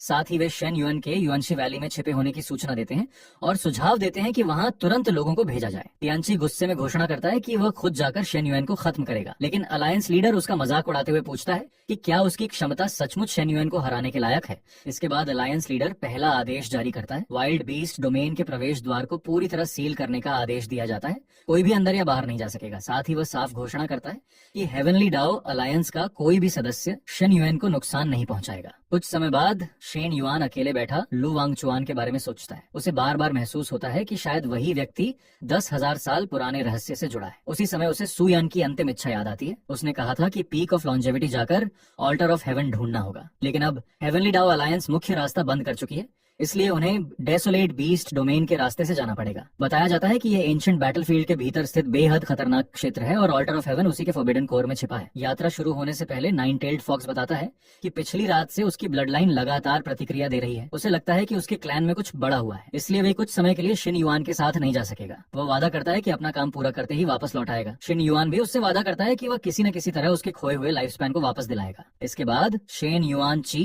याको वैली में ही रहने का आदेश देता है। वह चाहता है कि ची या हेवनली डाओ अलायंस की हर गतिविधि पर नजर रखे और युआनशी वैली की रक्षा करे। चिया पहले उसके साथ चलने की जिद करता है, लेकिन अंत में आदेश स्वीकार कर लेता है। वह वचन देता है कि अगर ओरिजिनल ओनर किसी भी मुसीबत में पड़ा तो वह 10,000 मील दूर से भी उसकी रक्षा के लिए पहुंचेगा। शेन युआन और उसके साथी डेजोलेट बीस्ट डोमेन में प्रवेश करते हैं। वहां की भयानक ऑरा देखकर सभी सतर्क हो जाते हैं। सिस्टम डिटेक्ट करता है कि आसपास मौजूद एंशिएंट फॉर्मेशन अभी भी सक्रिय हो सकती है। उसी समय सोर्स ऑफ 10,000 बीस्ट सिस्टम दक्षिण पूर्व दिशा में demon saint level bloodline remnant detect करता है और तुरंत वहां जाकर जांच करने की सलाह देता है। दूसरी ओर शेन यू अकेले अपनी ताकत बढ़ाने में लगा होता है। वह गुस्से में कहता है कि सबने हमेशा उसे बेकार समझा, लेकिन अब वह पूरी दुनिया को अपनी असली शक्ति दिखाएगा। साथ ही वह कसम खाता है कि शेन युआन से 100 गुना बदला लेकर रहेगा। आगे बढ़ते हुए शेन युआन को पता चलता है कि 10,000 साल पहले इसी क्षेत्र में लाखों डीमन बीस्ट्स रहते थे। वे एक घायल बीस्ट को बचाने की कोशिश करते हैं, लेकिन सिस्टम बताता है कि उसकी ब्लड लाइन बहुत ज्यादा डिजेनरेट हो चुकी है। रेजोनेंस सिग्नल पहचानना संभव नहीं है, इसलिए सामान्य रेजोनेंस काम नहीं करेगी। सिस्टम फिजिकल मेथड अपनाने की सलाह देता है। इसी दौरान मोया की ब्लड लाइन अचानक प्रतिक्रिया देने लगती है। वुल्फ एम्परर ब्लड लाइन पूरी तरह जाग जाती है और रेजोनेंस मेमोरी एक्टिवेट हो जाती है। सिस्टम घोषणा करता है कि आयरन हैल्बर्ड वुल्फ मोया की ancient wolf emperor bloodline awakening सफल रही है। उसकी कल्टीवेशन सीधे डीमन जनरल रेल्म और नेसेंट सोल स्टेज तक ब्रेक थ्रू कर जाती है। मेमोरी जागने के बाद मोया को अपना अतीत याद आने लगता है। उसे पता चलता है कि वह कभी वुल्फ एम्परर क्लैन का राजा था। जिस स्थान पर वे खड़े हैं वही कभी उसका घर हुआ करता था। शेन युआन समझ जाता है कि मोया का इस जगह से गहरा संबंध है। इसी समय कोई दूर से मोया की शक्ति देखकर हैरान हो जाता है। वह कहता है कि एक ही बार में सेक्रेड माउंटेन रिस्ट्रिक्शन तोड़ देने वाला व्यक्ति आखिर कौन है और शेन युआन वास्तव में है कौन। आगे बढ़ते हुए नाइन टेल्ड फॉक्स को अचानक किसी परिचित ऑनरा का एहसास होता है। वह एक एंशिएंट रिमांड सोल के सामने पहुंचता है। वह रिमांड सोल उसे देखकर कहती है कि वह आखिरकार लौट आया है और अब वही नाइन टेल्ड क्लैन की ब्लड लाइन का उत्तराधिकारी है। नाइन टेल्ड फॉक्स इसका अर्थ पूछता है। तब रेमनेंट सोल 10,000 साल पुरानी सच्चाई बताती है। पूरे नाइन टेल्ड क्लैन का विनाश हो गया था। मरने से पहले उसने अपने क्लैन की बची हुई डीमन सोल्स को सील करके सुरक्षित रखा। 10,000 साल बाद उन्हीं सोल फ्रैगमेंट्स ने ब्लड लाइन का रूप लेकर नाइन टेल्ड फॉक्स के भीतर जन्म लिया। इसलिए अब वही पूरे नाइन टेल्ड क्लैन का आखिरी ब्लड लाइन सक्सेसर है। रेमनेंट सोल आगे बताती है कि जब उसने पहली बार शेन युआन को देखा था तभी ओरिजिनल ओनर की ब्लड लाइन महसूस होने के कारण उसकी चेतना जाग उठी थी। ओरिजिनल ओनर ने मरने से पहले उसकी बची हुई डीमन सोल्स को पूरी दुनिया में बिखेर दिया था। समय के साथ वे सोल फ्रैगमेंट्स ब्लड लाइन बनकर वर्तमान पीढ़ी में जन्म लेते रहे। नाइन टेल्ड फॉक्स पूछता है कि अब उसे क्या करना चाहिए। रेमनेंट सोल कहती है कि जितनी जल्दी हो सके ओरिजिनल ऑनर को यहाँ लेकर आए, लेकिन साथ ही चेतावनी देती है कि उसके बहुत करीब न जाना। अगर वह रेजोनेंस के दौरान पूरी तरह ओरिजिनल ऑनर से जुड़ गया तो उसकी वर्तमान पहचान समाप्त हो सकती है और वह पहले जैसा नहीं रहेगा। उधर सोर्स ऑफ 10,000 बीस्ट सिस्टम लगातार दक्षिण पूर्व दिशा की ओर संकेत करता रहता है। शेन युआन और उसके साथी उसी दिशा में आगे बढ़ते हैं। रास्ते में एक विशाल एंशिएंट फॉर्मेशन उनका रास्ता रोक देती है। लड़ाई शुरू होती है। मो यांग उन्हें कवर देता है जबकि शेन युआन फॉर्मेशन के कोर की ओर बढ़ता है। जैसे ही शेन युआन फॉर्मेशन के कोर तक पहुंचता है, सिस्टम 10,000 साल पुराने बीस्ट पैटर्न रिकॉर्ड्स डिटेक्ट करता है। एनालिसिस के बाद पता चलता है कि नाइन टेल्ड क्लैन का होली लैंड दक्षिण पूर्व के एक द्वीप पर स्थित था और उसका नाम ज्यूली था। फॉर्मेशन पार करने के बाद शेन युएन मोया को सलाह देता है कि अभी उसकी ह्यूमन ट्रांसफॉर्मेशन पूरी तरह स्थिर नहीं हुई है, उसे जल्दबाजी नहीं करनी चाहिए और धीरे धीरे ह्यूमन फॉर्म की कल्टीवेशन करनी चाहिए। तभी सभी हैरान हो जाते हैं क्योंकि मोया पहली बार ह्यूमन फॉर्म लेने लगता है। इसी दौरान तियानशुआन सेक्ट के कुछ एल्डर्स गुप्त रूप से शेन युए से मिलने पहुंचते हैं। वे कहते हैं कि वे उसे वापस ले जाने नहीं आए, उन्होंने शेन युएन के शरीर पर एक साथ 3 बीस्ट पैटर्न्स देखे हैं। इतनी तेज कल्टीवेशन स्पीड और बीस्ट पैटर्न मैकेनिज्म के पीछे शायद गॉडहुड तक पहुंचने का रहस्य छिपा है। हालांकि अलायंस लीडर ने शेन युएन को नुकसान पहुंचाने से मना किया है, लेकिन एल्डर्स कहते हैं कि उसे इस मुलाकात की कोई जानकारी नहीं होगी। वे योजना बनाते हैं कि शेन युएन को जिंदा पकड़कर उसके शरीर का रहस्य निकाला जाए। शेन युए से कहा जाता है कि वह शेन युएन को अच्छी तरह जानता है, इसलिए आगे की योजना में उनका सहयोग करे। उधर शेन युआन सिस्टम द्वारा मिले नए संकेतों पर विचार करता है। वह समझने की कोशिश करता है कि जूली 9 टेल्ड क्लैन के होली लैंड और वहाँ दर्ज ब्लड लाइन अनोमाली का आपस में क्या संबंध है। यही सवाल उसकी अगली यात्रा का नया लक्ष्य बन जाता है। शेन युआन और उसके साथी एक प्राचीन स्थान पर पहुंचते हैं। उन्हें पता चलता है कि ये वही जगह है जहाँ 10,000 साल पहले डीमन किंग स्नान करता था। यहाँ हर तरफ एंशिएंट रूइंस और दुर्लभ स्पिरिचुअल मेडिसिन मौजूद हैं। लेकिन जैसे ही वे आगे बढ़ते हैं, एक एंशिएंट रेमनेंट स्पिरिट अचानक जाग जाता है। सभी तुरंत पीछे हटने की कोशिश करते हैं क्योंकि ये सामान्य दुश्मन नहीं बल्कि 10,000 साल पुरानी बची हुई आत्मा होती है। रेमनेंट स्पिरिट का कोई वास्तविक शरीर नहीं होता, इसलिए उस पर सामान्य हमला असर नहीं करता। मो यंग बिना पीछे हटे शेन युएन की रक्षा के लिए सामने आ जाता है और अकेले लड़ाई शुरू कर देता है। लेकिन कुछ ही वारों में सब समझ जाते हैं कि रेमनेंट स्पिरिट की ताकत उनकी कल्पना से कहीं अधिक है। युद्ध के दौरान यूलिंग की पुरानी चोट अचानक फिर उभर आती है। शेन युआन उसकी हालत देखकर चिंतित हो जाता है और उसे तुरंत पीछे हटने के लिए कहता है। आसपास का पूरा क्षेत्र अजीब स्पिरिचुअल प्रेशर से भरा होता है। आगे बढ़ते हुए उन्हें एक विशाल एंशिएंट स्टोन स्टैच्यू दिखाई देती है। शेन युएन यूलिंग से पूछता है कि क्या वह इस मूर्ति को पहचानती है, लेकिन उसे भी इसकी असली पहचान नहीं पता होती। उसी समय हेवनली डाओ अलायंस के एल्डर्स उनका रास्ता रोक लेते हैं। वे कहते हैं कि शेन युआन बहुत भाग चुका है और अब बच नहीं पाएगा। उनका इरादा पहले उसे जिंदा पकड़ने का था, लेकिन अब अगर जरूरत पड़ी तो उसका एक हाथ काटकर भी उसे पकड़ लिया जाएगा। दोनों पक्षों के बीच तुरंत युद्ध शुरू हो जाता है। हेवनली डाओ अलायंस के लोग यूलिंग को केवल एक साधारण डीमन बीस्ट समझकर उसका मजाक उड़ाते हैं, लेकिन अचानक सिस्टम डिटेक्ट करता है कि उसके भीतर छिपी ब्लड लाइन प्रतिक्रिया दे रही है। अगले ही क्षण यूलिंग के अंदर छिपी हुई 10,000 साल पुरानी फिनिक्स ब्लड लाइन पूरी तरह जाग जाती है। फिनिक्स फायर भड़क उठती है। यूलिंग अपना असली नाम यानलिंग बताती है और घोषणा करती है कि 10,000 साल बाद फिनिक्स फायर फिर से जन्म ले चुकी है। उसकी ब्लड लाइन पूरी तरह जागने के साथ ही निर्वाण रीबर्थ शुरू हो जाता है। उसकी कल्चरेशन लगातार बढ़ती हुई सीधे डीमन जनरल पीक तक पहुंच जाती है। निर्वाणा पूरा होते ही यूलिंग की 5 फिनिक्स ब्लड लाइन पूरी तरह सक्रिय हो जाती है। वह घोषणा करती है कि जो भी ओरिजिनल ओनर को नुकसान पहुंचाएगा उसे बिना किसी दया के मार दिया जाएगा। उसकी नई शक्ति देखकर हेवनली डाओ अलायंस के एल्डर्स घबरा जाते हैं। इसी दौरान हेवनली डाओ अलायंस का लीडर भी वहां पहुंच जाता है। वह अपने अधीन लोगों को देखकर नाराज होता है और पूछता है कि उसकी आज्ञा के बावजूद किसने शेन युआन पर हमला करने की हिम्मत की। उसी समय शेन युआन को एक घायल व्यक्ति दिखाई देता है। वह पहचानता है कि वह झो तियानची है। तियानची मदद की गुहार लगाता है। शेन युआन उसे बचा लेता है और उसकी हालत की जांच करने के लिए सिस्टम एक्टिवेट करता है। सिस्टम की डायग्नोसिस के अनुसार जो तियानची की ब्लड लाइन जबरन दूसरे ब्लड लाइन के साथ फ्यूज कर दी गई है। ब्लड लाइन रिजेक्शन रेट 67% तक पहुंच चुकी है और अगर इलाज नहीं हुआ तो वह 3 महीने से ज्यादा जीवित नहीं रहेगा। शेन युआन उससे पूछता है कि उसकी ये हालत कैसे हुई। तियानची बताता है कि उसके अपने पिता ने उसे ट्रांसफॉर्मेशन पूल में धकेल दिया था। बाहर निकलने के बाद वह इंसान भी नहीं रहा और पूरी तरह हाफ बीस्ट बन गया। शेन युआन कहता है कि वह उसकी जान बचाने की कोशिश करेगा, लेकिन बदले में उसे सारी सच्चाई बतानी होगी। तियानची तैयार हो जाता है। पूछताछ के दौरान सिस्टम अचानक crimson sect blood line mark detect करता है। उसी समय शेन युआन के मन में एक आवाज गूंजती है जो उसे सीनियर ब्रदर कहकर पुकारती है। शेन युआन समझ नहीं पाता कि ये आवाज किसकी है। सिस्टम बताता है कि अवेकनिंग लेवल बढ़ने के कारण कुछ मेमोरीज अभी दबाई जा रही हैं।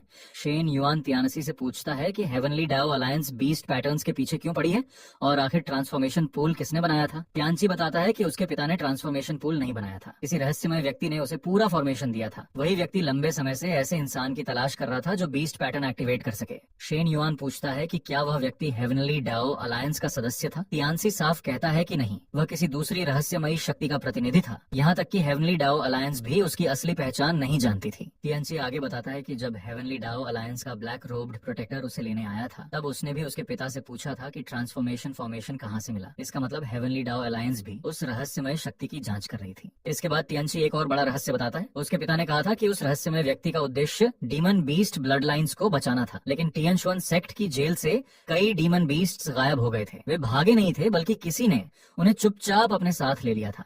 शेन युआन समझ जाता है कि इस पूरे मामले के पीछे कोई बहुत बड़ी ताकत काम कर रही है। उसी समय ची या वहां पहुंच जाता है। वह झो तियांची को मारना चाहता है क्योंकि उसके शरीर में उसकी क्लैन की ब्लड लाइन मौजूद है, लेकिन शेन युआन उसे रोक देता है। वह कहता है कि तियांची अभी नहीं मर सकता क्योंकि उसके पास बहुत महत्वपूर्ण जानकारी है। शेन युआन अनुमान लगाता है कि कोई रहस्यमयी संगठन कई ह्यूमन सेक्ट्स में घुस चुका है और पर्दे के पीछे से सब कुछ नियंत्रित कर रहा है। सबसे पहले उस असली दुश्मन की पहचान करना जरूरी है। इसी दौरान गार्डन मास्टर वहां पहुंचता है। वो बताता है कि थोड़ी देर पहले लू वांगचुआन की डिवाइन सेंस यहाँ आई थी और उसने हेवनली डाओ अलायंस के 2 लॉ एनफोर्समेंट एल्डर्स को मार डाला। ये सुनकर सभी तुरंत वहां से निकलने का फैसला करते हैं। रास्ते में शेन युआन फिर तियांसी से पूछता है कि 5 साल पहले उसे सीनियर ब्रदर कहकर किसने पुकारा था। तियांसी हेवनली डाओ अलायंस और उस रहस्यमयी संगठन के बारे में विस्तार से बताना शुरू करता है। वो बताता है कि हेवनली डाओ अलायंस का लीडर लू वांगचुआन है। पहले तियानशुआन सेक्ट केवल हेवनली डाओ अलायंस के आदेश पर डीमन बीस्ट्स को सील करती थी, लेकिन बाद में एक रहस्यमय व्यक्ति आया और आदेश बदल गए। अब डीमन बीस्ट्स को केवल सील नहीं बल्कि चुपचाप मारकर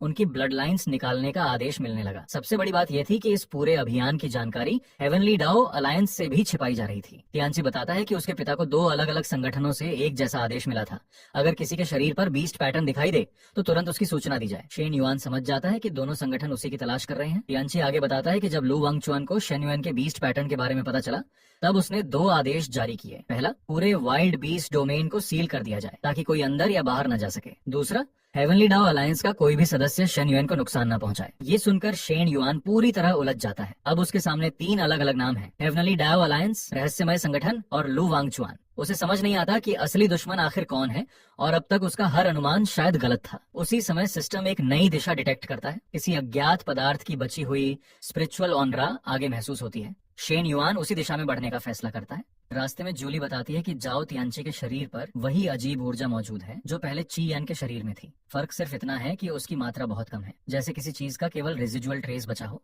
शेन युआन ये सुनकर और भी सतर्क हो जाता है क्योंकि अब साफ हो चुका है कि इन सभी घटनाओं के पीछे कोई बहुत पुरानी और बेहद शक्तिशाली ताकत काम कर रही है। शेन युआन आसपास की स्थिति की जांच करता है, लेकिन उसे कोई असामान्य चीज दिखाई नहीं देती। फिर भी उसे अंदर से लगातार खतरे का एहसास होता है। वह ची या को झो तियांची पर नजर रखने का आदेश देता है। ज्यूली भी कहता है कि 9 टेल्ड ब्लड लाइन इस तरह की छिपी हुई शक्तियों को बहुत आसानी से महसूस कर सकती है। जाओ तियांची बार बार कहता है कि वह सच में कुछ नहीं जानता और पहले उस जगह चलने की विनती करता है जिसके बारे में उसने बताया था। कुछ देर बाद सभी एक प्राचीन स्थान पर पहुंचते हैं। वहाँ पहले से एक एंशिएंट गार्डियन उनका इंतजार कर रहा होता है। गार्डियन शेन युआन को देखते ही पूछता है कि क्या सब लोग सचमुच मानते हैं कि वही ओरिजिनल ओनर का रीइंकार्नेशन है। उसके साथ मौजूद लोग जवाब देते हैं कि केवल ओरिजिनल ओनर ही उसके शरीर पर मौजूद बीस्ट मार्क्स को एक्टिवेट कर सकता है और उसके शरीर से निकलने वाली ब्लड लाइन ऑरा भी बिल्कुल ओरिजिनल ओनर जैसी है। एंशिएंट गार्डियन बताता है कि 10,000 साल पहले ओरिजिनल ओनर की मृत्यु 10,000 बीस्ट्स ऑल्टर पर हुई थी। अगर शेन युआन सचमुच उसका रीइंकार्नेशन है तो उसे ये बात खुद साबित करनी होगी। इसके लिए वह 3 अलग अलग ट्रायल्स तैयार कर चुका है। अगर शेन युआन तीनों ट्रायल्स पार कर लेता है तभी उसे 10,000 साल पुराने रहस्य की पूरी सच्चाई बताई जाएगी।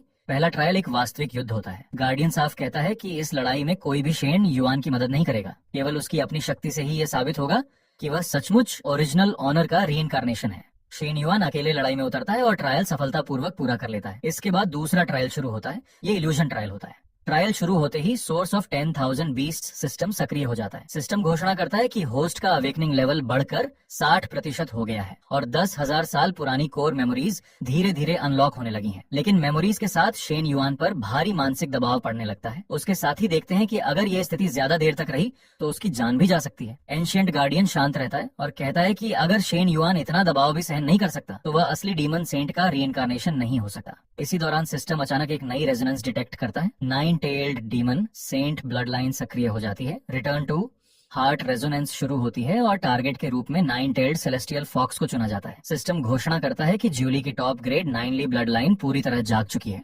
उसी क्षण शेन युआन का 4th बीस्ट मार्क अनलॉक हो जाता है। नई बीस्ट मार्क उसके एजिलिटी, सोल परसेप्शन और स्पिरिट बीस्ट डायग्नोसिस को पहले से कहीं अधिक शक्तिशाली बना देती है। इसके साथ ही 4 beast pattern super position mode activate हो जाता है। सिस्टम घोषणा करता है कि शेन युआन की कल्चरेशन बढ़कर मिड नेसेंट सोल रियलम तक पहुंच गई है। रेजोनेंस पूरा होने के बाद जूली अपनी ब्लड लाइन पूरी तरह शेन युआन को सौंप देता है। उसी समय सिस्टम फिर घोषणा करता है कि अवेकनिंग लेवल बढ़कर 65% हो गया है और 9 टेल्ड डीमन सेंट की 10,000 साल पुरानी मेमोरी इनहेरिटेंस सफलतापूर्वक प्राप्त हो गई है। एंशिएंट गार्डियन मुस्कुराकर कहता है कि शेन युआन तीसरा ट्रायल भी सफलतापूर्वक पार कर चुका है। तभी ज्यूली समझ जाता है कि वास्तव में परीक्षा शेन युआन की नहीं बल्कि उसकी ली जा रही थी। एंशिएंट गार्डियन केवल ये देखना चाहता था कि क्या ज्यूली ओरिजिनल ऑनर के लिए अपनी जान तक देने को तैयार है। एंशिएंट गार्डियन बताता है कि उसकी रेमनेंट सोल अब समाप्त होने वाली है। वह शेन युआन से अनुरोध करता है कि अब इस दुनिया में नाइन टेल्ड क्लैन की आखिरी ब्लड लाइन केवल ज्यूली ही है। रेजोनेंस के बाद भविष्य में वही नया नाइन टेल्ड डीमन सेंट बनेगा, इसलिए शेन युआन से वह ज्यूली की रक्षा करने का वचन मांगता है। विदा होने से पहले एंशिएंट गार्डियन एक और चेतावनी देता है। वह कहता है कि सबसे अधिक सावधान लू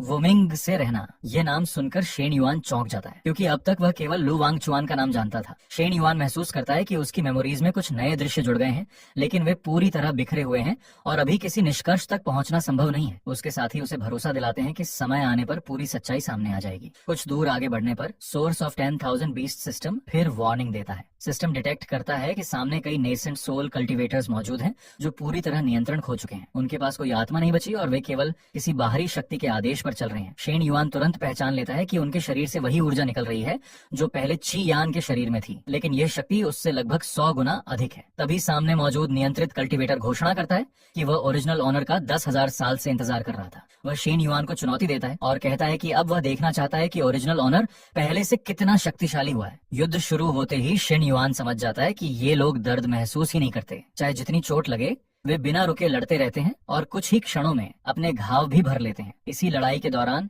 जाओ तियांची की हालत अचानक बिगड़ने लगती है। वह भी धीरे धीरे अपनी चेतना खोने लगता है। उसी समय सिस्टम डिटेक्ट करता है कि उसके शरीर का हार्ट बीट कंट्रोल सेंटर किसी बाहरी वस्तु से नियंत्रित हो रहा है। सिस्टम तुरंत उसकी छाती पर लटके जेड पेंडेंट की ओर संकेत करता है। शेन युआन बिना देर किए पेंडेंट को तोड़ देता है। पेंडेंट टूटते ही जो तियांची पर बना नियंत्रण समाप्त हो जाता है। दूर कहीं बैठा रहस्यमय व्यक्ति यह सब महसूस करता है। वह कहता है कि इस बार ओरिजिनल ओनर को पहले से कहीं अधिक लाभ मिला है, लेकिन इतनी शक्ति भी अंत में उसे नहीं बचा पाएगी। वह भविष्य में दोबारा मिलने की बात कहकर अपनी चेतना वापस खींच लेता है। पेंडांट की जांच करने पर पता चलता है कि वह टियनशुआन सेक्ट के इनर डिसाइपल की पहचान का साधारण टोकन था। जाओ तियांची बताता है कि वह हमेशा से उसी के पास था। शेन युआन तुरंत समझ जाता है कि तियानशुआन सेक्ट बहुत पहले से ही उस रहस्यमयी शक्ति के नियंत्रण में था। उसी समय दूसरी ओर कोई व्यक्ति चिंगली से कहता है कि ओरिजिनल ओनर सचमुच रेनकार्नेट हो चुका है, इसलिए अब उसे दूसरी बार भी मारना होगा। ये सुनते ही शेन युआन के सभी साथी तुरंत वहां से निकलने का फैसला करते हैं, क्योंकि उन्हें यकीन हो जाता है कि दुश्मन ने पहले से अगली योजना तैयार कर रखी है। रास्ते में जूली एक महत्वपूर्ण बात याद करता है। वह बताता है कि 10,000 साल पहले जब ओरिजिनल ओनर की कल्टीवेशन नष्ट हो गई थी,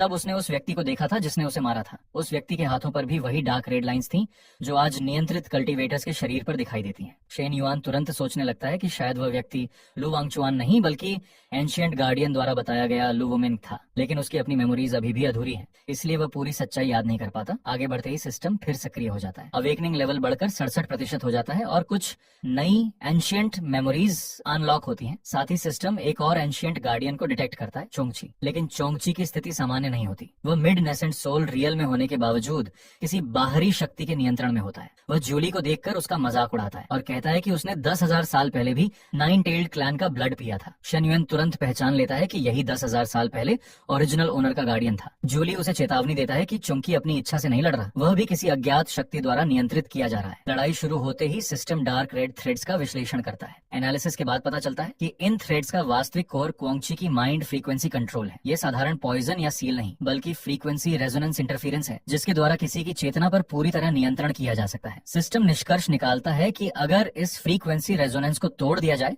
तो नियंत्रित व्यक्ति को पूरी तरह मुक्त किया जा सकता है। यही अब शेन युआन का अगला लक्ष्य बन जाता है। शेन युआन और उसके साथी क्वांगची के शरीर पर मौजूद डार्क रेड थ्रेड्स का विश्लेषण करने लगते हैं। सिस्टम बताता है कि इन थ्रेड्स का मूल कारण माइंड फ्रीक्वेंसी कंट्रोल है। ये साधारण पॉइजन या सील नहीं बल्कि एक विशेष फ्रीक्वेंसी रेजोनेंस है, जिसके माध्यम से किसी की चेतना पूरी तरह नियंत्रित की जा सकती है। अगर इस फ्रीक्वेंसी को तोड़ दिया जाए तो नियंत्रित व्यक्ति को मुक्त किया जा सकता है। कुछ देर बाद शेन युआन सामान्य अवस्था में लौट आता है। उसके साथी उससे पूछते हैं कि अभी उसके साथ क्या हुआ था। शेन युआन बताता है कि उसके बाएं हाथ की स्पिरिट वेन टूटने के बाद उसकी सोल परसेप्शन अस्थिर हो गई है। अब वह अनजाने में अपने आसपास के लोगों की मेमोरीज पढ़ लेता है। इसी दौरान उसने कुछ महत्वपूर्ण दृश्य भी देखे हैं। इसके बाद वे ऑल्टर के नीचे मौजूद हिस्से की ओर ध्यान देते हैं। शेन युआन महसूस करता है कि उस ऑल्टर के नीचे हमेशा से कोई रहस्य छिपा हुआ है। नाइन टेल्ड डीमन सेंट की रेमनेंट सोल ने कभी भी किसी को वहां जाने नहीं दिया था। आगे बढ़ने पर उन्हें कई ऐसे लोग दिखाई देते हैं जिनके शरीर इमॉर्टल सोर्ड एनर्जी से जल रहे होते हैं। शेन युआन समझ नहीं पाता कि उनके साथ आखिर हुआ क्या है। उसी समय सिस्टम घोषणा करता है कि 9 टेल्ड फॉक्स की रेजोनेंस ने केवल उसकी कुछ मेमोरीज ही जगाई हैं। अवेकनिंग लेवल बढ़कर 70% हो जाता है। साथ ही उससे पूछते हैं कि उसे क्या दिखाई दिया। शेन युआन बताता है कि उसने मेमोरी फ्रेगमेंट्स में देखा कि 9 टेल्ड फॉक्स क्लैन का विनाश एक अकेले व्यक्ति और उसके नियंत्रण में मौजूद एक नियंत्रित योद्धा ने मिलकर किया था। पूरा क्लैन इसलिए मारा गया क्योंकि वे उसके सीनियर ब्रदर की रक्षा कर रहे थे। शेन युआन धीरे धीरे एक और बात याद करता है। उसे याद आता है कि उसके सीनियर ब्रदर हमेशा कहा करते थे कि मनुष्य और डीमन बीस्ट्स एक ही परिवार हैं। अचानक उसके मन में एक नाम स्पष्ट हो जाता है। वह कहता है कि अब उसे लू वुमिंग याद आ गया है। उसे अपने सपनों में भी वही व्यक्ति दिखाई देता था। शेन युआन कसम खाता है कि वह 10,000 बीस्ट्स ऑल्टर पर जाकर उस दिन की पूरी सच्चाई जरूर पता लगाएगा। उसी समय सिस्टम बताता है कि 10,000 साल की मेमोरी एक्यूमुलेशन ने ओवरलोड रेजोनेंस ट्रिगर कर दिया है। इस रेजोनेंस से पूरी टीम को लाभ मिलता है। जूली की खोई हुई विटैलिटी पूरी तरह वापस आ जाती है। उसका 100 वर्षों का लाइफ स्पैन भी लौट आता है और उसकी कल्टीवेशन बढ़कर लेट नासेंट सोल रेल्म तक पहुंच जाती है। इसके बाद सभी आगे बढ़ते हैं। रास्ते में उन्हें हेवनली डाओ अलायंस के लोग दिखाई देते हैं। शेन युआन खुद जाकर स्थिति देखने का फैसला करता है। अलायंस के लोग उसे पहचान लेते हैं और कहते हैं कि वह टियनशुन सेक्ट का बीस्ट स्लेव होकर भी बहुत घमंडी हो गया है। वे कहते हैं कि केवल सेक्ट मास्टर के आदेश की वजह से अब तक किसी ने उस पर हमला नहीं किया। शेन युआन उन्हें बिना डरे जवाब देता है। वह कहता है कि जाकर लुवांगचुआन से कह दो कि उसके सीनियर ब्रदर को अब सब कुछ याद आने लगा है। इसके बाद शेन युआन अपनी टीम को अलग अलग काम सौंपता है। वह ची या को युलिंग के साथ वैली वापस भेजता है। पहला आदेश ये होता है कि झाओ तियानसी को तियानशुआन सेक्ट वापस छोड़ दिया जाए ताकि वह उन लोगों के बीच लौट सके जो अभी भी उसे याद करते हैं। दूसरा आदेश ये होता है कि टियनशुआन सेक्ट के खंडहरों के नीचे छिपे ट्रांसफॉर्मेशन पूल को ढूंढकर पूरी तरह नष्ट कर दिया जाए, क्योंकि वही सारी घटनाओं की जड़ है। छिया इस योजना को बहुत जोखिम भरा बताता है, लेकिन शेन युआन कहता है कि यदि उसका अनुमान सही है तो कोई छिपा हुआ सहयोगी डिवाइन ट्रांसफॉर्मेशन आर्टिफैक्ट की मदद से उनकी सहायता कर रहा है। शेन युआन अपनी टीम से कहता है कि सारे काम पूरे करने के बाद सभी 10,000 बीस्ट पीक पर मिलेंगे। सब लोग उसकी आज्ञा मानकर अलग अलग दिशाओं में निकल जाते हैं। शेन युआन अकेले आगे बढ़ता है। तभी सिस्टम एक और एंशिएंट गार्डियन डिटेक्ट करता है। ये व्हाइट टाइगर यानी शुआनमिंग के 8 महान डीमन किंग्स में से एक होता है। उसकी cultivation early nascent soul realm में होती है और वह किसी प्रकार की शत्रुता नहीं दिखाता। व्हाइट टाइगर शेन युआन को पहचान लेता है। वह ह्यूमन फॉर्म लेकर सामने आता है और खुद को ओरिजिनल ओनर का 8 गार्डियन बताता है। वह हंसते हुए कहता है कि 10,000 साल बाद भी शेन युआन पहले जैसा ही जिद्दी है। इसके बाद व्हाइट टाइगर अपने 10,000 साल पुराने अनुभव बताता है। वह कहता है कि ओरिजिनल ओनर की डीमन सोल बार बार टूटती और फिर जुड़ती रही। कभी उसकी कल्टीवेशन पूरी तरह गिर जाती थी, फिर अचानक वापस लौट आती थी। बाद में वह पूरी तरह गायब हो गया। व्हाइट टाइगर और 7th गार्डियन को हजारों साल तक अपनी शक्ति वापस पाने के लिए प्रतीक्षा करनी पड़ी।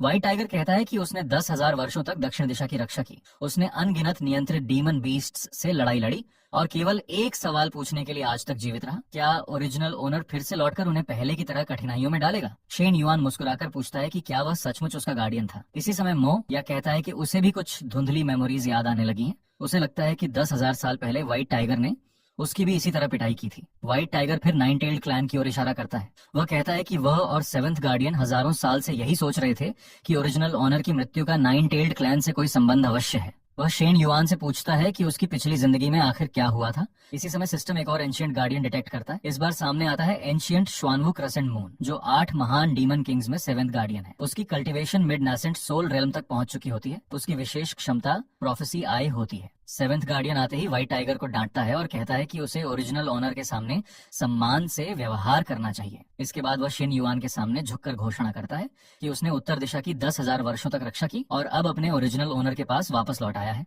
सभी एक साथ बैठकर अब तक हुई घटनाओं पर चर्चा करते हैं। शेन युआन शुरुआत से पूरी यात्रा बताता है। वह कहता है कि रास्ते में हेवनली डाओ अलायंस के 2 लेट नेसेंट सोल एल्डर्स ने उसका पीछा किया था। युलिंग ने उसकी रक्षा के लिए निर्वाण लेकर पुनर्जन्म लिया। बाद में लू वांगचुआन की डिवाइन सेंस आकाश से उतरी और उसी रात उन दोनों एल्डर्स को मार दिया। इसके साथ ही उसने पूरे डेजोलेट बीस्ट डोमेन को सील करने और किसी को भी शेन युआन को नुकसान न पहुंचाने का आदेश दिया। शेन युआन आगे बताता है कि 9 टेल्ड क्लैन के होली लैंड में उसने 3 ट्रायल्स पार किए। ज्यूली के साथ रेजोनेंस होने के बाद रेमनेंट सोल ने मरने से पहले केवल एक चेतावनी दी, लू वूमिंग से सावधान रहना। अब शेन युआन पूरी तरह उलझ चुका है। एक और लू वांगचुआन उसे बचा रहा है, दूसरी ओर लू वूमिंग उसे मारने की कोशिश कर रहा है। उसे समझ नहीं आता कि आखिर किस पर भरोसा किया जाए। वह सबको बताता है कि मेमोरी फ्रेगमेंट्स में उसने उसी व्यक्ति को देखा जिसने 10,000 साल पहले ओरिजिनल ऑनर की हत्या की थी। उसके हाथों पर वही डार्क रेड थ्रेड्स थी जो आज नियंत्रित डीमन बीस्ट्स और पपेट्स पर दिखाई देती हैं। शेन युआन यह भी बताता है कि उसके सपनों में 2 अलग अलग युवक दिखाई देते हैं। एक सफेद वस्त्र पहनकर उसे सीनियर ब्रदर कहता है, जबकि दूसरा काले वस्त्र पहनकर कहता है कि मनुष्य और डीमन बीस्ट्स एक ही परिवार हैं। शेन युआन को लगता है कि वे दोनों शायद लू वांगचुआन और लू वूमिंग ही थे। उसकी सबसे बड़ी समस्या ये है कि उसका अवेकनिंग अब भी केवल 70% तक पहुंचा है। इसलिए 10,000 साल पहले की सबसे महत्वपूर्ण घटना अभी भी उसकी यादों से गायब है। उसे अब तक ये नहीं पता कि उसे किसने मारा, क्यों मारा, और लू वंगचुआन तथा लू वुमिंग के बीच असली संबंध क्या है। व्हाइट टाइगर कहता है कि दोनों लू भाइयों पर आसानी से भरोसा नहीं किया जा सकता, लेकिन सेवेंथ गार्डियन पूरी कहानी बताता है। 10,000 साल पहले ओरिजिनल ओनर और लू ब्रदर्स ने मिलकर बीस्ट पैटर्न मैकेनिज्म बनाया था। बाद में लू वांगचुआन चाहता था कि सभी डीमन बीस्ट्स को सील कर दिया जाए, जबकि ओरिजिनल ओनर इससे सहमत नहीं था। इसी बात पर दोनों के बीच संघर्ष हुआ। उसके बाद लू वुमिंग और लू वांगचुआन दोनों गायब हो गए और कुछ समय बाद ओरिजिनल ओनर की लाइफ ऑरा भी समाप्त हो गई। सेवेंथ गार्डियन ये भी बताता है कि लू वुमिंग डीमन बीस्ट्स को नियंत्रित करने और उनकी ब्लड लाइन बदलने का काम करता था। अगर लू वांगचुआन सचमुच अभी तक जीवित है और उसी ने हेवनली डाओ अलायंस बनाई है, तो पिछले 10,000 वर्षों से वह लगातार डीमन बीस्ट्स को सील करता आ रहा है। अंत में सेवेंथ गार्डियन सुझाव देता है कि अब उन्हें सबसे शक्तिशाली एंशिएंट गार्डियन चांग हेंग से मिलना चाहिए। वो 8 गार्डियंस में सबसे मजबूत है और एज्योर ड्रैगन वैली के 10,000 ईयर कोल्ड पूल में रहता है। सभी तय करते हैं कि अगला पड़ाव वहीं होगा। शेन युआन और उसके साथी तय करते हैं कि शायद एज्योर ड्रैगन कांग हेंग से उन्हें 10,000 साल पुराने रहस्य के बारे में नई जानकारी मिल सके। उसी समय source of 10,000 beast system detect करता है कि चांग हेंग के सीधे ब्लड लाइन डिसेंडेंट्स की ब्लड लाइन 10,000 वर्षों में लगातार कमजोर होती गई है।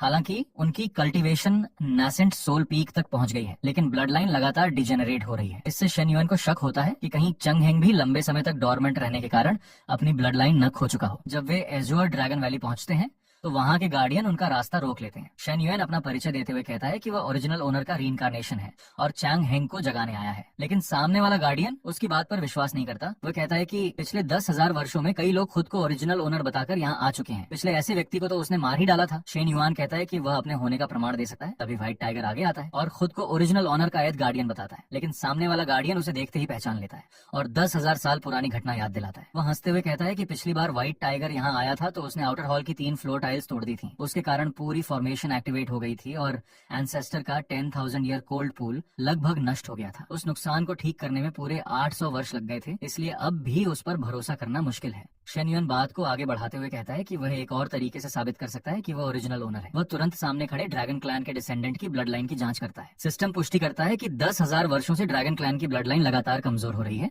वर्तमान पीढ़ी केवल डायरेक्ट ब्लड लाइन होने के कारण किसी तरह टिक पाई है, लेकिन आने वाली पीढ़ियां पूरी तरह सामान्य ब्लड लाइन में बदल जाएंगी। शेन युआन कहता है कि वह इस ब्लड लाइन डिजेनरेशन का इलाज कर सकता है। सभी उसकी बात सुनकर हैरान रह जाते हैं। शेन युआन सिस्टम की सहायता से ब्लड लाइन की रुकावट को ठीक करता है। उपचार पूरा होते ही ड्रैगन क्लैन का सदस्य महसूस करता है कि उसकी ब्लड लाइन पहले से कहीं अधिक स्थिर हो गई है। पूरी ड्रैगन क्लैन खुशी से भर जाती है क्योंकि 10,000 वर्षों बाद पहली बार किसी ने उनकी ब्लड लाइन की समस्या का समाधान किया होता है। इसके बाद वे शेन युआन को इनर हॉल की ओर ले जाते हैं। रास्ते में ड्रैगन क्लैन का सदस्य चेतावनी देता है कि इनर हॉल तक पहुंचने के लिए एंसेस्टर ने 3 परतों वाली फॉर्मेशन बनाई थी।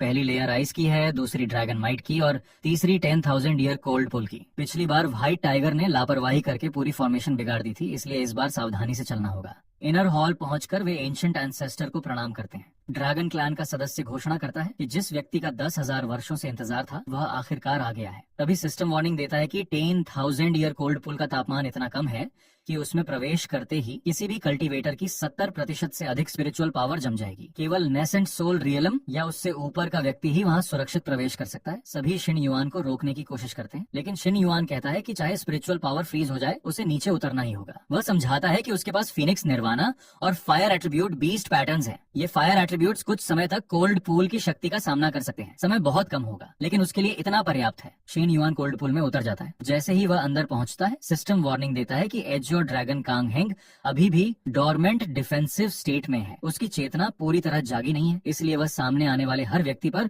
बिना सोचे हमला करेगा। अगले ही पल कांग हेंग का ड्रैगन टेल अटैक शुरू हो जाता है। उसकी शक्ति सीधे नेसेंट सोल परफेक्शन स्तर की होती है। सिस्टम बताता है कि शेन युआन की वर्तमान स्पिरिचुअल पावर इस हमले को सीधे रोकने के लिए पर्याप्त नहीं है। स्थिति देखकर व्हाइट टाइगर आगे बढ़ता है। वह शेन युआन से कहता है कि वह चंग हेंग को जगाने की कोशिश करे, जबकि बाकी गार्डियन हमले को रोकेंगे। भीषण संघर्ष शुरू हो जाता है। उसी समय शेन युआन का अवेकनिंग फिर बढ़ने लगता है। अवेकनिंग लेवल 73% से बढ़कर 76% तक पहुंच जाता है। चंग हेंग धीरे धीरे अपनी नींद से जागता है। वह शेन युआन को ध्यान से देखता है और कहता है कि उसके शरीर पर ओरिजिनल ओनर की उसकी ब्लड लाइन और बीस्ट मार्क्स दोनों मौजूद हैं। इसलिए उसे विश्वास होने लगा है कि शन युएन सचमुच ओरिजिनल ओनर का रिइंकार्नेशन है। सिस्टम भी पुष्टि करता है कि सामने मौजूद एंशिएंट गार्डियन वास्तव में एज्योर ड्रैगन चंग हेंग है। वह 8 ग्रेट डीमन किंग्स में दूसरे स्थान पर था। उसकी कल्टीवेशन नैसेंट सोल परफेक्शन है और जागने के बाद उसकी डीमन पावर लगातार वापस लौट रही है। व्हाइट टाइगर खुशी से कहता है कि आखिर दूसरा भाई भी जाग गया, लेकिन चांग हेंग पहली ही बात में व्हाइट टाइगर को याद दिलाता है कि इस बार भी उसने फिर फ्लोर टाइल्स पर पैर रख दिया है। व्हाइट टाइगर तुरंत सफाई देता है कि इस बार उसने कुछ भी नहीं तोड़ा। समय कम होने के कारण चांग हेंग सभी को तुरंत इनर रीजन की ओर चलने के लिए कहता है। वह बताता है कि जितना नीचे जाएंगे कोल्ड पूल उतना ही अधिक खतरनाक होता जाएगा। आगे बढ़ते हुए कई आइस गार्ड्स उनका रास्ता रोक लेते हैं। चांग हेंग बताता है कि उन्हें हराने का सबसे आसान तरीका उनके सीने में मौजूद आइस क्रिस्टल कोर को तोड़ना है। लड़ते हुए व्हाइट टाइगर फिर मजाक करता है कि यह पुरानी सुरक्षा व्यवस्था 10,000 वर्षों से नहीं बदली। चांग हेंग उसे चुप रहने को कहता है और सभी को जल्दी आगे बढ़ने का आदेश देता है क्योंकि ठंड लगातार बढ़ती जा रही है। कुछ ही देर बाद सिस्टम एक और शक्तिशाली शत्रु डिटेक्ट करता है। ये एक nascent soul perfection dragon soul construct होता है। सिस्टम तुरंत सलाह देता है कि यदि संभव हो तो इस लड़ाई से बचा जाए, लेकिन रास्ता बंद होने के कारण पीछे हटना संभव नहीं होता। ड्रैगन सोल सीधे शेन युआन पर हमला करता है। शेन युआन बिना पीछे हटे उसका सामना करता है। भीषण लड़ाई शुरू हो जाती है। व्हाइट टाइगर और बाकी सभी उसकी शक्ति देखकर हैरान रह जाते हैं। शेन युआन तुरंत योजना बनाता है। वो मो या और जूली को ड्रैगन सोल का ध्यान भटकाने का आदेश देता है। फिर सेवेंथ और एथ गार्डियन को उसके ड्रैगन क्लॉज पकड़कर रोकने के लिए कहता है। वह केवल 3 सांसों का समय मांगता है। सभी उसकी योजना के अनुसार ड्रैगन सोल को रोक लेते हैं और शेन युआन उसी अवसर का उपयोग करके निर्णायक हमला करता है। ड्रैगन सोल को नियंत्रित करने वाला रेमनेंट गार्ड उसकी शक्ति देखकर प्रभावित हो जाता है। वह स्वीकार करता है कि केवल एक रेमनेंट सोल गार्ड होने के बावजूद शेन युआन ने उसकी उम्मीद से कहीं अधिक शक्ति दिखाई है। इसके बाद वह शन युआन से पूछता है कि उसके शरीर पर ओरिजिनल ओनर की ऑरा और असली बीस्ट मार्क्स तो मौजूद हैं, लेकिन अगर उसकी मेमोरीज अभी भी केवल 70% तक ही जागी हैं, तो उसे 10,000 साल पहले की असली घटना आखिर कितनी याद है। शेन युआन शांत स्वर में जवाब देता है कि उसे अब भी केवल टूटी हुई मेमोरी फ्रेगमेंट्स ही याद हैं। पूरी सच्चाई अब भी उसके सामने नहीं आई है। चांग हंग शन युआन से कहता है कि उसकी यादें अभी भी पूरी नहीं है। उसे केवल 10,000 साल पहले हुई घटनाओं के कुछ टूटे हुए मेमोरी फ्रेगमेंट्स ही याद हैं, इसलिए अब वह बाकी सच्चाई बताता है। 10,000 साल पहले ओरिजिनल ओनर ने बीस्ट मार्क मैकेनिज्म की सबसे बड़ी कमी खोजी थी। हर बार जब कोई बीस्ट मार्क एक्टिवेट होता था, तब उस डीमन बीस्ट की डीमन सोल का एक बहुत छोटा हिस्सा उससे अलग हो जाता था। शुरुआत में ये बदलाव दिखाई नहीं देता था, लेकिन समय के साथ पूरी ब्लड लाइन कमजोर होती जाती थी। पीढ़ी दर पीढ़ी ये नुकसान बढ़ता रहता था और अंत में पूरा क्लैन नष्ट हो सकता था। सबसे पहले यह समस्या 9 टेल्ड क्लैन में दिखाई दी थी। उसी समय ओरिजिनल ओनर को बीस्ट मार्क सिस्टम की असली खामी का पता चला। इस खतरे को रोकने के लिए ओरिजिनल ओनर ने अपनी पूरी कल्टीवेशन की परवाह किए बिना सभी बीस्ट मार्क्स को काटने का फैसला किया, लेकिन ऐसा करते करते उसकी अपनी बीस्ट एसेंस लगभग पूरी तरह समाप्त हो गई। शेन युआन पूछता है कि उसके बाद क्या हुआ था। कांग हेंग बताता है कि जब वह वहां पहुंचा तब ओरिजिनल ओनर मरने की स्थिति में था। उसे बचाने के लिए उसने अपनी डीमन एसेंस और सोल फ्रैगमेंट्स का हिस्सा दे दिया ताकि उसकी जान कुछ समय तक बची रहे।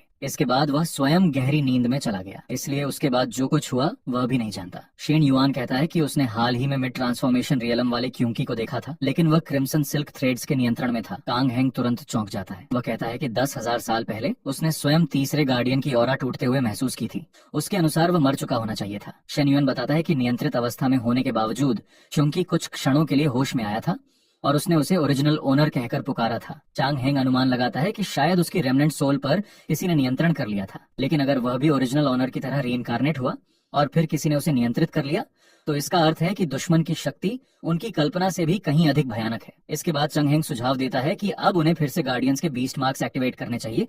शायद इससे अवेकनिंग लेवल और बढ़ जाएगा तथा 10,000 साल पुरानी और मेमोरीज वापस आ जाएंगी। शेन युआन एक महत्वपूर्ण प्रश्न पूछता है। अगर पुराने बीस्ट मार्क्स डीमन सोल छीन लेते थे तो क्या इस बार भी वही होगा? चांग हेंग मुस्कुराकर समझाता है कि इस जीवन के बीस्ट मार्क्स पहले जैसे नहीं हैं। इस बार रेजोनेंस पूरी तरह 2 वे है। अब ये डीमन सोल नहीं छीनती, बल्कि दोनों पक्षों को एक दूसरे की शक्ति लौटाती है। 10,000 साल पहले वाली खामी अब मौजूद नहीं है। ये सुनते ही व्हाइट टाइगर सबसे पहले रेजोनेंस करने की जिद करता है। वो मजाक करते हुए कहता है कि वह 10,000 साल से दक्षिण दिशा में बैठा है और उसकी कल्टीवेशन लगभग रुकी हुई है। अब वो और इंतजार नहीं करेगा। शेन युआन रेजोनेंस शुरू करता है। सिस्टम घोषणा करता है कि एंशिएंट व्हाइट टाइगर शुआनमिंग रेजोनेंस सफलतापूर्वक एक्टिवेट हो गई है। व्हाइट टाइगर के बिखरे हुए डीमन सोल फ्रेगमेंट्स अपनी जगह लौट आते हैं। व्हाइट टाइगर तुरंत महसूस करता है कि उसकी शक्ति पहले से कहीं अधिक बढ़ गई है। वह खुशी से घोषणा करता है कि उसकी कल्टीवेशन आगे बढ़ चुकी है। इसके बाद 7th गार्डियन भी रेजोनेंस करता है। सिस्टम घोषणा करता है कि ancient black tortoise crescent moon resonance भी पूरी हो गई है। 7th गार्डियन के डीमन सोल फ्रेगमेंट भी वापस अपनी जगह पहुंच जाते हैं। सिस्टम लगातार नई घोषणाएं करता है। जैसे ही एंशिएंट एज्योर ड्रैगन का ब्लड लाइन पूरी तरह जागता है, उसकी कल्चरेशन लगातार बढ़ते बढ़ते एस्केंशियन रियलम को छूने लगती है। उसी क्षण पूरे आकाश में एक दिव्य द्वार प्रकट हो जाता है। ऐसा लगता है कि अब एंशिएंट एज्योर ड्रैगन इस दुनिया को छोड़कर हायर रियलम में प्रवेश करने वाला है। लेकिन तभी अचानक एक रहस्यमयी हेवनली एनवॉय प्रकट हो जाता है। वह एंशिएंट एज्योर ड्रैगन का रास्ता रोकते हुए ठंडी आवाज में घोषणा करता है कि इस लोअर रियलम का कोई भी कल्टीवेटर या डीमन बीस्ट बिना अनुमति के एस्केंड नहीं कर सकता।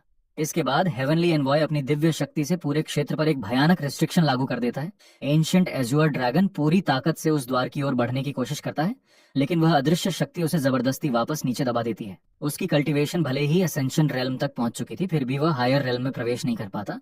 यहीं से सभी को पहली बार पता चलता है कि पिछले हजारों वर्षों से कोई भी कल्टीवेटर या डीमन बीस्ट इसलिए असेंड नहीं कर पाया क्योंकि हायर रेल्म के हेवनली एनवॉयज इस दुनिया को अपनी कैद में रखे हुए हैं। इसी बीच रेड टाइगर और एंशिएंट फाल्कन उस रहस्यमयी ब्लड पूल को नष्ट करने के लिए निकल पड़ते हैं। दोनों को विश्वास था कि वही जगह डार्क रेड करप्शन की जड़ है, लेकिन वहां पहुंचने पर उनका सामना अचानक लू वांगचुआन से हो जाता है। पहले तो दोनों उसे अपना दुश्मन समझकर हमला करने की तैयारी करते हैं, लेकिन लू वांगचुआन उन्हें रोक देता है और पूरी सच्चाई बताता है। वो पहले ही ब्लड पूल को पूरी तरह शुद्ध कर चुका होता है। इसके बाद वो दोनों को उसी ट्रांसफॉर्मेशन पूल के अंदर भेज देता है। पूल की शक्ति उनके शरीर और ब्लड लाइन को पूरी तरह बदल देती है और कुछ ही समय में दोनों की कल्चरेशन सीधे मिड नेसेंट सोल रियलम तक पहुंच जाती है।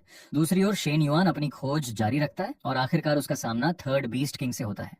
लेकिन वो पहले जैसा नहीं रहा था। उसका शरीर पूरी तरह लू वांगचुआन के नियंत्रण में था और डार्क रेड थ्रेड्स उसकी सोल को बांधे हुए थी। एक भीषण लड़ाई शुरू होती है। शुरुआत में थर्ड बीस्ट किंग पूरी ताकत से शेन युआन पर हमला करता है, लेकिन जैसे ही ओरिजिन ऑफ ऑल बीस्ट्स का कमांड मोड सक्रिय होता है, शेन युआन उन डार्क रेड थ्रेड्स को एक एक करके तोड़ना शुरू कर देता है। लंबी और कठिन लड़ाई के बाद वह आखिरकार थर्ड बीस्ट किंग को उस नियंत्रण से मुक्त कर देता है। होश में आने के बाद थर्ड बीस्ट किंग बताता है कि असली दुश्मन जल्द ही सामने आने वाला है। वह शेन युआन को सीधी चुनौती देते हुए कहता है कि 3 दिन बाद समिट ऑफ ऑल बीस्ट्स पर अंतिम युद्ध होगा, जहां सब कुछ तय हो जाएगा। 3 दिन बीतते हैं और आखिरकार वह दिन आ जाता है। शेन युआन अपने सभी साथियों के साथ समिट ऑफ ऑल बीस्ट्स पहुंचता है। वहीं उसका सामना लू वुमिंग से होता है। दोनों के बीच 10,000 साल पुरानी दुश्मनी का अंतिम युद्ध शुरू हो जाता है। लू वुमिंग लगातार अपर रियल्म की शक्ति से भरे डार्क रेड थ्रेड्स का उपयोग करता है, लेकिन शेन युआन भी अब पहले से कहीं अधिक शक्तिशाली हो चुका था। लंबे और भीषण संघर्ष के बाद आखिरकार लू वुमिंग हारने लगता है। जब उसे एहसास होता है कि वह अकेले शेन युआन को नहीं हरा सकता, तब वह मजबूर होकर अपर रियल्म एनवॉय को सहायता के लिए बुलाता है। एनवॉय के आते ही पूरा आकाश उसकी दिव्य शक्ति से कांप उठता है। वह घमंड से घोषणा करता है कि लोअर रेल्म का कोई भी कल्टीवेटर कभी भी अपर रेल्म के सामने टिक नहीं सकता। लेकिन शेन युआन पीछे हटने वालों में से नहीं था। ओरिजिन ऑफ ऑल बीस्ट्स की शक्ति और एंशिएंट ऑल्टर के आशीर्वाद से वह अपर रेल्म एनवॉय के क्लोन को भी पूरी तरह नष्ट कर देता है। ये देखकर हर कोई स्तब्ध रह जाता है, क्योंकि इतिहास में पहली बार किसी लोअर रेल्म कल्टीवेटर ने अपर रेल्म के दूत को पराजित किया था। युद्ध समाप्त होने के बाद शेन युआन उस रहस्यमयी स्थान की ओर बढ़ता है जिसके बारे में 10,000 वर्षों से केवल किंवदंतियां सुनाई जाती थीं। ऑल्टर ऑफ हेवन के नीचे छिपा हुआ प्राचीन सील आखिरकार टूट जाता है। जैसे ही एंशिएंट सील खुलता है, शेन युआन के सामने एक बेहद छोटा, गोल मटोल और देखने में बिल्कुल मासूम बिल्ली जैसा बीस्ट दिखाई देता है। उसे देखकर शेन युआन भी कुछ पल के लिए हैरान रह जाता है, लेकिन तभी origin of all beasts system सक्रिय हो जाता है और एक नोटिफिकेशन दिखाई देती है। सिस्टम बताता है कि यह ओरिजिन ऑफ ऑल बीस्ट्स का असली रूप बिल्कुल नहीं है। इसका वास्तविक शरीर इतना विशाल और इतना भयावह है कि सामान्य कल्टीवेटर्स उसकी एक झलक भी सहन नहीं कर सकते। अभी जो रूप दिखाई दे रहा है वह केवल एक सील्ड अवतार है, ताकि उसकी असली शक्ति इस दुनिया को नष्ट न कर दे। इसके बाद वह छोटा सा बीस्ट खुद बोलना शुरू करता है। वह गहरी सांस लेकर कहता है कि 10,000 साल पहले अपर रेल्म के लोगों ने उसे धोखे से सील कर दिया था। उन्हें उसकी शक्ति से डर था, इसलिए उसे ऑल्टर के नीचे हमेशा के लिए कैद कर दिया गया। इतने लंबे समय तक वह केवल किसी ऐसे व्यक्ति का इंतजार करता रहा जो ओरिजिन ऑफ ऑल बीस्ट्स को पूरी तरह जागृत करके उसे आजाद कर सके। अब आखिरकार शेन युआन ने वह काम पूरा कर दिया था। कुछ समय बाद पूरी दुनिया धीरे धीरे फिर से सामान्य होने लगती है। शेन युआन अपने साथियों के साथ शांतिपूर्ण जीवन बिताने लगता है। जूली भी हमेशा उसके साथ रहती है, जबकि वह छोटा सा ओरिजिन ऑफ ऑल बीस्ट्स हर समय उनके आसपास घूमता रहता है। देखने में वह बिल्कुल एक प्यारी सी बिल्ली जैसा लगता है, लेकिन सभी जानते थे कि उसके भीतर ऐसी शक्ति छिपी है जो पूरे संसार को पल भर में बदल सकती है। इसी दौरान हायर रियलम से एक और बुरी खबर आती है। शेन युआन द्वारा उनके एनवो को हराने के बाद अपर रियलम के शासक क्रोधित हो चुके थे। उन्होंने फैसला कर लिया था कि अब वे स्वयं इस लोअर रियलम में उतरेंगे और इस दुनिया का अंत कर देंगे। यह खबर सुनकर सभी के चेहरे गंभीर हो जाते हैं, लेकिन तभी वह छोटा सा ओरिजिन ऑफ ऑल बीस्ट्स आराम से जम्हाई लेता है, अपनी पूंछ हिलाता है और मुस्कुराते हुए कहता है, आने दो उन्हें। 10,000 साल से मैं भी उनका इंतजार कर रहा हूँ। इस बार अगर वे इस दुनिया में आए तो मैं उन सबको एक एक करके निगल जाऊंगा। उसकी ये बात सुनकर कुछ पल के लिए पूरा वातावरण शांत हो जाता है। कोई भी विश्वास नहीं कर पा रहा था कि बिल्ली जैसा दिखने वाला ये छोटा सा बीस्ट पूरे अपर रियल्म को खुली चुनौती दे रहा है। यहीं पर इस सीजन की कहानी समाप्त होती है, लेकिन असली युद्ध अभी बाकी है। अगर आपको आज की कहानी पसंद आई हो तो वीडियो को लाइक जरूर करें। कमेंट करके बताइए कि आपको सबसे ज्यादा कौन सा मोमेंट पसंद आया। और ऐसी ही शानदार कल्चरेशन डोंगहुआ स्टोरी एक्सप्लेनेशन देखने के लिए हमारे चैनल को सब्सक्राइब करना बिल्कुल मत भूलिए। मिलते हैं अगली कहानी में।